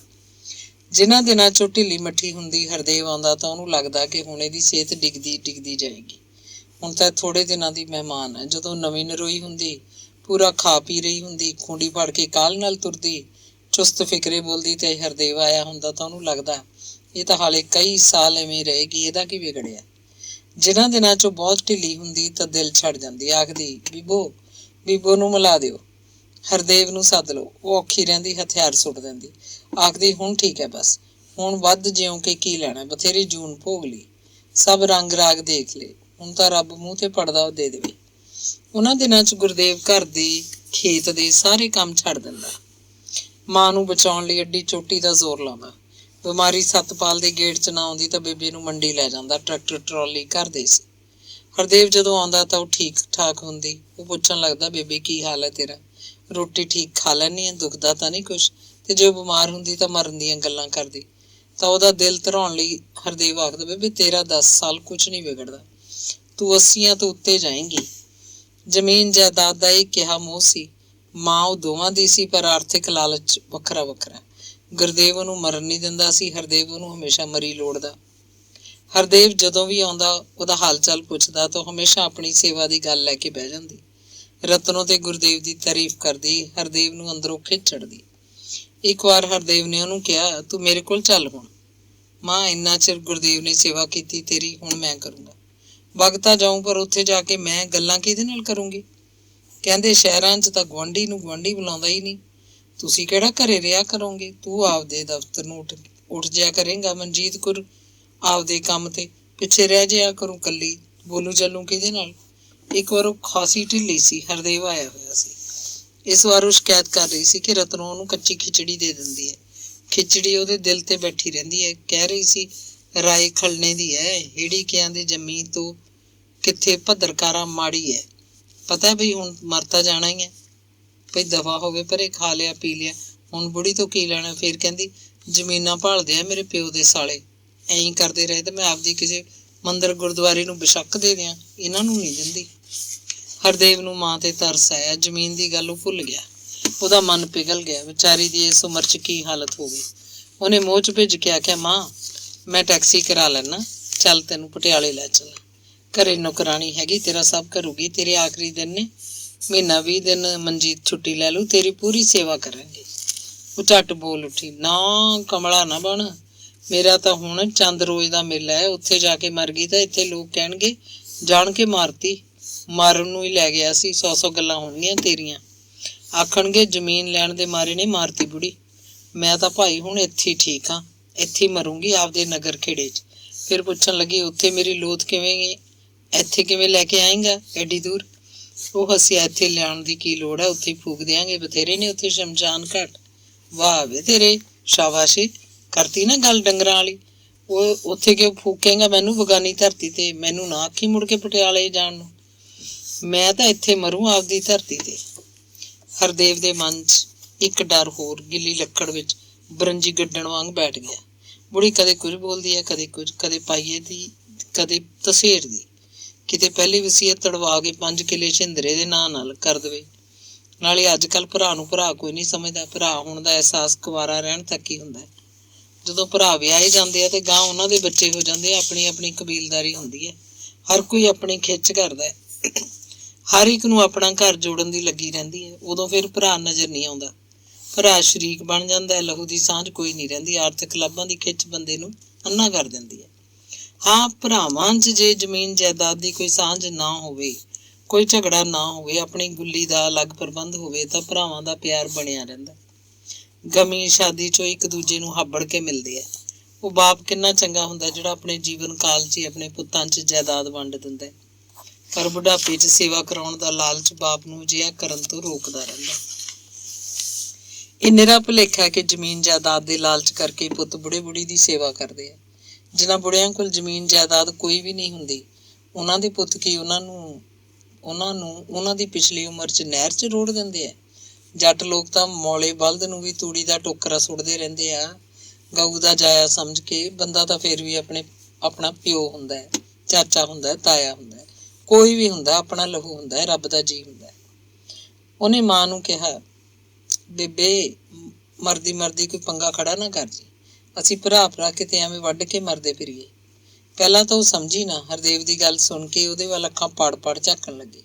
ਪਰ ਜਦੋਂ ਉਹਦੇ ਦਿਮਾਗ 'ਚ ਗੱਲ ਵੜੀ ਤਾਂ ਉਹ ਹੱਸ ਪਈ, ਉੱਠ ਕੇ ਖੜੀ ਹੋ ਗਈ। ਉਹ ਪਹਿਲਾਂ ਹੀ ਉਹਦੇ ਮੂਹਰੇ ਖੜਾ ਸੀ। ਉਹਨੇ ਹਰਦੇਵ ਨੂੰ ਆਪਣੀ ਹਿੱਕ ਨਾਲ ਘੁੱਟ ਲਿਆ। ਖਾਸਾ ਚਿਰ ਉਵੇਂ ਹੀ ਖੜੀ ਰਹੀ। ਉਹਦਾ ਕਾਲਜਾ ਧੜਕ ਰਿਹਾ ਸੀ ਜਿਵੇਂ ਚਿੜੀ ਦੇ ਬੱਚੇ ਦਾ ਪੋਟਾ ਹਿੱਲਦਾ ਹੋਵੇ। ਖੜੀ ਬੋਲੀ, ਨਹੀਂ ਪੁੱਤ ਵੇ, ਮੈਂ ਐ ਨਹੀਂ ਕਰਦੀ। ਮੇਰੀ ਇਹ ਸੇਵਾ ਕਰਦੇ ਆ, ਮੈਨੂੰ ਇਹਨਾਂ ਕੰਨੀ ਹੱਥ ਝਾੜਨਾ ਪੈਂਦਾ। ਤੂੰ ਦੂਰ ਬੈਠਾ, ਤੂੰ ਮੇਰੀ ਸੇਵਾ ਕਰ ਨਹੀਂ ਸਕਦਾ। ਜੇ ਤੂੰ ਇੱਥੇ ਰਹਿੰਦਾ ਹੁੰਦਾ ਤਾਂ ਕੀ ਪਤਾ ਮੈਂ ਤੈਥੋਂ ਕਰਾਉਂਦੀ ਸੇਵਾ। ਆਖਰ ਦੀ ਮਰੀ ਪਈ ਦਾ ਗੂਠਾ ਤਾਂ ਬੇਸ਼ੱਕ ਲਵਾ ਲੇ ਕੋਈ ਮੇਰਾ, ਮੈਂ ਜਿਉਂਦੀ ਇਉਂ ਨਹੀਂ ਕਰਦੀ, ਚਾਹੇ ਟੋਟੇ ਕਰਦੇ ਮੇਰੇ ਕੋਈ। ਫਿਰ ਉਹ ਬੇਹਿੱਸ ਹੋ ਕੇ ਮੰਜੇ ਤੇ ਬੈਠ ਗਈ। ਰੋ ਕੇ ਆਖ ਰਹੀ ਸੀ, ਪੁੱਤੇ ਤੂੰ ਸੋਚ ਕਿਵੇਂ ਲਿਆ? ਤੇਰੇ ਦਿਮਾਗ 'ਚ ਗੱਲ ਆਈ ਕਿਵੇਂ? ਮਾਂ ਦੀਆਂ ਗੱਲਾਂ ਸੁਣ ਕੇ ਉਹਦੇ ਨਾਲ ਗੱਲਾਂ ਕਰਕੇ ਹਰਦੇਵ ਨੂੰ ਧਰਵਾਸ ਮਿਲਿਆ। ਉਹਦੀ ਤਸੱਲੀ ਹੋ ਗਈ ਕਿ ਮਾਂ ਇਉਂ ਨਹੀਂ ਕਰੇਗੀ ਜਿਵੇਂ ਉਹ ਸੋਚਦਾ। ਉਹਨੇ ਸੋਚਿਆ, ਦੇਖੋ ਬੰਦਾ ਕੀ ਸੋਚ ਜਾਂਦਾ। ਉਹ ਜਦੋਂ ਵੀ ਜੋਗੀਪੁਰ ਹੋ ਕੇ ਪਟਿਆਲੇ ਮੁੜਦਾ, ਮਨਜੀਤ ਪੁੱਛਦੀ, ਕਿਵੇਂ ਸੀ ਬੁੜੀ? ਉਹ ਆਖਦਾ, ਬਸ ਐਤਕੀ ਤਾਂ ਸਿਆਲ ਮਸਾਂ ਲੰਘਾਊ। ਏਦਾਂ ਹੀ ਕਈ ਸਿਆਲ ਲੰਘ ਗਏ। ਉਹਦੇ ਮਨ ਨੂੰ ਕਾਹਲ ਚੰਬੜੀ ਰਹਿੰਦੀ, ਕਦੋਂ ਮਾਂ ਮਰੇ, ਜ਼ਮੀਨ ਵੰਡੀ ਜਾਏ, ਕਦੋਂ ਉਹ ਇਹਦਾ ਸੌਦਾ ਕਰੇ ਕੋਈ। ਇੱਕ ਵਾਰ ਉਹ ਪਿੰਡ ਆਇਆ। ਮਾਂ ਨਾਲ ਗੱਲਾਂ ਕਰਨ ਤੋਂ ਬਾਅਦ ਉਹ ਗੁਰਦੇਵ ਕੋਲ ਪਰਾਂ ਜਿਹੇ ਹੋ ਕੇ ਜਾ ਬੈਠਾ। ਮਾਂ ਦੀਆਂ ਗੱਲਾਂ ਹੀ ਛੇੜੀ ਰੱਖੀਆਂ। ਉਹਨੇ ਹੱਸਦੇ ਨੇ ਕਿਹਾ, ਦੇਖ ਯਾਰ, ਬੇਬੇ ਨੇ ਕੀ ਲਿਖਵਾਇਆ ਵਸੀਅਤ 'ਚ, ਮੈਂ ਤਾਂ ਕਦੇ ਦੇਖਿਆ ਹੀ ਨਹੀਂ ਉਹ। ਗੁਰਦੇਵ ਨੇ ਕੁੰਜੀ ਲੈ ਕੇ ਕੰਧ ਵਿਚਲੀ ਅਲਮਾਰੀ ਖੋਲ੍ਹੀ। ਲੋਹੇ ਦੀ ਫੂਕਣੀ ਜਿਹੀ 'ਚ ਕੁਝ ਕਾਗਜ਼ ਪੱਤਰ ਗੋਲ ਕਰਕੇ ਪਾਏ ਸੀ। ਕਾਗਜ਼ਾਂ 'ਚੋਂ ਅਸਟਾਮ ਵਾਲਾ ਕਾਗਜ਼ ਕੱਢ ਲਿਆ, ਪੰਜਾਬੀ 'ਚ ਟਾਈਪ ਕੀਤਾ ਸੀ। ਇਸ ਉੱਤੇ ਦਸਖਤ ਸੀ, ਅੰਗੂਠੇ ਸੀ, ਸਰਕਾਰੀ ਮੋਹਰਾਂ ਸੀ। ਹਰਦੇਵ ਵਸੀਅਤ ਨੂੰ ਇੱਕੋ ਸਾਹ ਪੜ੍ਹ ਗਿਆ। ਸਭ ਠੀਕ ਸੀ, ਕੋਈ ਕਮੀ ਨਹੀਂ ਸੀ, ਨਾ ਕੋਈ ਧੋਖੇ ਜਾਂ ਲੁਕੋ ਵਾਲੀ ਗੱਲ। ਬੇਬੇ ਦੀ ਮੌਤ ਬਾਅਦ ਉਹਦੀ 5 ਕਿੱਲੇ ਜ਼ਮੀਨ ਉਹਨਾਂ ਦੋਵਾਂ ਭਰਾਵਾਂ ਨੂੰ ਮਿਲ ਜਾਣੀ ਸੀ। ਹਰਦੇਵ ਬੋਲਿਆ, ਅੱਛਾ ਇਹ ਹੁੰਦੀ ਹੈ ਵਸੀਅਤ। ਕਾਗਜ਼ ਪੱਤਰ ਉਵੇਂ ਜਿਵੇਂ ਵਿੱਚ ਪਾ ਕੇ ਲੋਹੇ ਦੀ ਉਹ ਫੂਕਣੀ ਜੀ ਗੁਰਦੇਵ ਨੇ ਫੇਰ ਅਲਮਾਰੀ 'ਚ ਰੱਖਤੀ, ਜਿੰਦੀ ਲਾਤੀ। ਰਾਤ ਨੂੰ ਜਦੋਂ ਪੀਣ ਲੱਗੇ, ਹਾਸੇ 'ਚ ਹਰਦੇਵ ਕਹਿਣ ਲੱਗਾ, ਯਾਰ ਗੁਰਦੇਵ, ਬੇਬੇ ਨੂੰ ਜਦੋਂ ਕੁਝ ਹੋ ਗਿਆ ਮੈਨੂੰ ਬੁਲਾ ਲਈ। ਮੈਂ ਆਖਰ ਦਾ ਮੂੰਹ ਜ਼ਰੂਰ ਦੇਖਣਾ ਬੇਬੇ ਦਾ, ਤੇ ਨਾਲੇ ਕਾਨੀ ਵੀ ਲੱਗਣਾ, ਕਿਤੇ ਇਕੱਲਾ ਹੀ ਨਾ ਫੂਕ ਕੇ ਪਰੇ ਕਰੇ। ਨਹੀਂ, ਤੇਰੇ ਆਏ ਤੋਂ ਫੂਕਾਂਗੇ, ਪਰ ਭਾਈ ਤੈਨੂੰ ਕਿਵੇਂ ਪਤਾ ਕਰੂੰ ਮੈਂ? ਤੜਕੇ ਮਰੀ ਫੇਰ ਤਾਂ ਠੀਕ ਹੈ, 4-5 ਘੰਟਿਆਂ 'ਚ ਗਿਆ ਬੰਦਾ ਮੁੜ ਆਊ। ਪਰ ਜੇ ਦੁਪਹਿਰੇ ਜਾਂ ਆਥਣੇ ਜੇ ਮਰੀ ਤਾਂ ਲੋਥ ਨੂੰ ਰਾਤ ਰੱਖਣਾ ਬੜਾ ਔਖਾ ਹੁੰਦਾ। ਗੁਰਦੇਵ ਚਿੰਤਾ ਕਰਨ ਲੱਗ ਪਿਆ। ਮੈਂ ਤੈਨੂੰ ਆਪਦਾ ਟੈਲੀਫੋਨ ਲਿਖ ਕੇ ਦੇ ਦਿੰਦਾ, ਘਰ ਦਾ ਵੀ ਤੇ ਦਫ਼ਤਰ ਦਾ ਵੀ। ਮੰਡੀ ਜਾ ਕੇ ਕਿਤੋਂ ਵੀ ਟੈਲੀਫੋਨ ਕਰਾ ਦੀ। ਮੈਂ ਤਾਂ ਉਦੋਂ ਹੀ ਤੁਰ ਪਊ ਇੱਧਰ ਨੂੰ। ਹਰਦੇਵ ਨੇ ਉਸੇ ਵੇਲੇ ਸ਼ਿੰਦਰੇ ਨੂੰ ਹਾਕ ਮਾਰੀ। ਕੋਈ ਕਾਗਜ਼ ਲਿਆਉਣ ਲਈ ਕਿਹਾ। ਦੋਵੇਂ ਟੈਲੀਫੋਨ ਨੰਬਰ ਲਿਖਤੇ। ਸਿਆਲਾਂ ਦੇ ਦਿਨ ਸੀ। ਉਹ ਸਵੇਰੇ ਸਵੇਰੇ ਤਿਆਰ ਹੋ ਰਹੇ ਸੀ। ਸਭ ਨੇ ਨਾਸ਼ਤਾ ਕਰ ਲਿਆ ਸੀ। ਟੈਲੀਫੋਨ ਦੀ ਘੰਟੀ ਖੜਕੀ। ਮੰਡੀਓਂ ਸੀ। ਮਨਜੀਤ ਨੇ ਸੁਣਿਆ। ਫੋਨ ਬੰਦ ਕਰਕੇ ਦੋਵੇਂ ਹੱਥ ਝਾੜੇ ਬੋਲੀ, ਬੁੜੀ ਮੁੱਕ ਗਈ। ਹਰਦੇਵ ਸੁਣ ਕੇ ਚੁੱਪ ਹੋ ਗਿਆ। ਉਹਦੇ ਚਿਹਰੇ ਤੇ ਉਦਾਸੀ ਛਾ ਗਈ ਤੇ ਫਿਰ ਅੱਖਾਂ 'ਚ ਪਾਣੀ ਆ ਗਿਆ। ਬੁੱਲ ਫਰਕਣ ਲੱਗੇ। ਕੋਟ ਦੀ ਜੇਬ 'ਚੋਂ ਰੁਮਾਲ ਕੱਢ ਕੇ ਉਹ ਅੱਖਾਂ ਪੂੰਝਣ ਲੱਗਿਆ। ਮਨਜੀਤ ਨੂੰ ਕਿਹਾ, ਆਪਣੇ ਕਾਲਜ ਨੂੰ ਫੋਨ ਕਰ ਦੇ, ਕੋਈ ਨਾ ਕੋਈ ਆ ਗਿਆ ਹੋਣਾ, 2 ਦਿਨ ਦੀ ਛੁੱਟੀ ਨੂੰ ਕਹਿ ਦੇ। ਉਸ ਵਕਤ 9 ਵੱਜ ਰਹੇ ਸੀ। ਹਰਦੇਵ ਨੇ ਆਪਣੇ ਦਫ਼ਤਰ ਨੂੰ ਵੀ ਫੋਨ ਕਰਤਾ। ਸਕੂਟਰ ਤੇ ਜਾ ਕੇ ਉਹ ਬੱਸ ਸਟੈਂਡ ਤੋਂ ਟੈਕਸੀ ਲੈ ਆਇਆ। ਨੌਕਰਾਣੀ ਨੂੰ ਕਿਹਾ ਉਹ ਅੱਜ ਦੀ ਰਾਤ ਉੱਥੇ ਪੈ ਜਾਏ, ਉਹ ਕੱਲ ਸ਼ਾਮ ਤੱਕ ਮੁੜ ਆਉਣਗੇ। ਦੋਵੇਂ ਜਵਾਕਾਂ ਨੂੰ ਨਾਲ ਲੈ ਕੇ ਉਹ ਜੋਗੀਪੁਰ ਪਹੁੰਚ ਗਏ। ਦੁਪਹਿਰ ਹੋ ਚੁੱਕੀ ਸੀ। ਟੈਕਸੀ 'ਚ ਉਹਨਾਂ ਨੇ ਬਹੁਤੀਆਂ ਗੱਲਾਂ ਨਹੀਂ ਕੀਤੀਆਂ। ਜਵਾਕ ਹੀ ਬਹੁਤਾ ਬੋਲਦੇ ਰਹੇ। ਹਰਦੇਵ ਨੇ ਇੱਕ ਗੱਲ ਮਨਜੀਤ ਦੇ ਕੰਨ 'ਚ ਕਈ ਵਾਰ ਆਖੀ, ਬੁੜੀ ਮੁੱਕ ਗਈ ਤੇ ਨਾਲ ਹੀ ਮੁੱਕ ਗਈਆਂ ਗੁਰਦੇਵ ਦੀਆਂ ਬੇਈਮਾਨੀਆਂ। ਉੱਤਮ ਆਇਆ ਬੈਠਾ ਸੀ। ਮਹਿਲਾਂ ਵਾਲੇ ਵੀ, ਮਲਕਪੁਰ ਵਾਲੇ ਵੀ। ਦੋਵੇਂ ਪ੍ਰਾਹੁਣੇ ਕੁੜੀਆਂ ਹੇੜੀਕਿਆਂ ਤੋਂ ਵੀ ਆ ਗਏ ਸੀ। ਅਗਵਾੜ ਦੇ ਪਿੰਡ ਤੇ ਲੋਕ ਬਸ ਹਰਦੇਵ ਦੀ ਉਡੀਕ ਕਰ ਰਹੇ ਸੀ। ਸਿਵਾ ਪੁੱਟਿਆ ਜਾ ਚੁੱਕਿਆ ਸੀ। ਲੱਕੜਾਂ ਪਹੁੰਚ ਗਈਆਂ। ਪਾਥੀਆਂ ਤੇ ਸਰਕੜੇ ਦਾ ਪੂਲਾ ਵੀ। ਹਰਦੇਵ ਧਾਹ ਮਾਰ ਕੇ ਘਰ ਵੜਿਆ। ਸਭ ਦੀਆਂ ਅੱਖਾਂ ਉਹਦੇ ਵੱਲ ਸੀ। ਪ੍ਰਤਾਪੀ ਦੀ ਲੋਥ ਚਿੱਟੇ ਕੱਪੜੇ ਨਾਲ ਢੱਕ ਕੇ ਵਰਾਂਡੇ 'ਚ ਰੱਖੀ ਹੋਈ ਸੀ। ਹਰਦੇਵ ਸਿੱਧਾ ਲੋਥ ਵੱਲ ਗਿਆ। ਜਾ ਕੇ ਮਾਂ ਤੇ ਲਿਟ ਗਿਆ। ਬੇਬੇ ਸ਼ਬਦ ਉਹਦੇ ਮੂੰਹੋਂ ਬਹੁਤ ਲਮਕ ਗਿਆ ਸੀ। ਉਹਨੇ ਕੱਪੜਾ ਹਟਾ ਕੇ ਬੇਬੇ ਦੇ ਦੋਵੇਂ ਹੱਥ ਫੜ ਲਏ ਤੇ ਉਹਨਾਂ ਨੂੰ ਸਿੱਧੇ ਕਰਕੇ ਦੇਖਿਆ। ਦੋਵੇਂ ਹੱਥਾਂ ਦੇ ਅੰਗੂਠਿਆਂ ਦੀਆਂ ਰੇਖਾਵਾਂ 'ਚ ਕਾਲੀ, ਨੀਲੀ, ਲਾਲ ਸਿਆਹੀ ਕਿਧਰੇ ਵੀ ਜੰਮੀ ਹੋਈ ਨਹੀਂ ਸੀ। ਧੰਨਵਾਦ।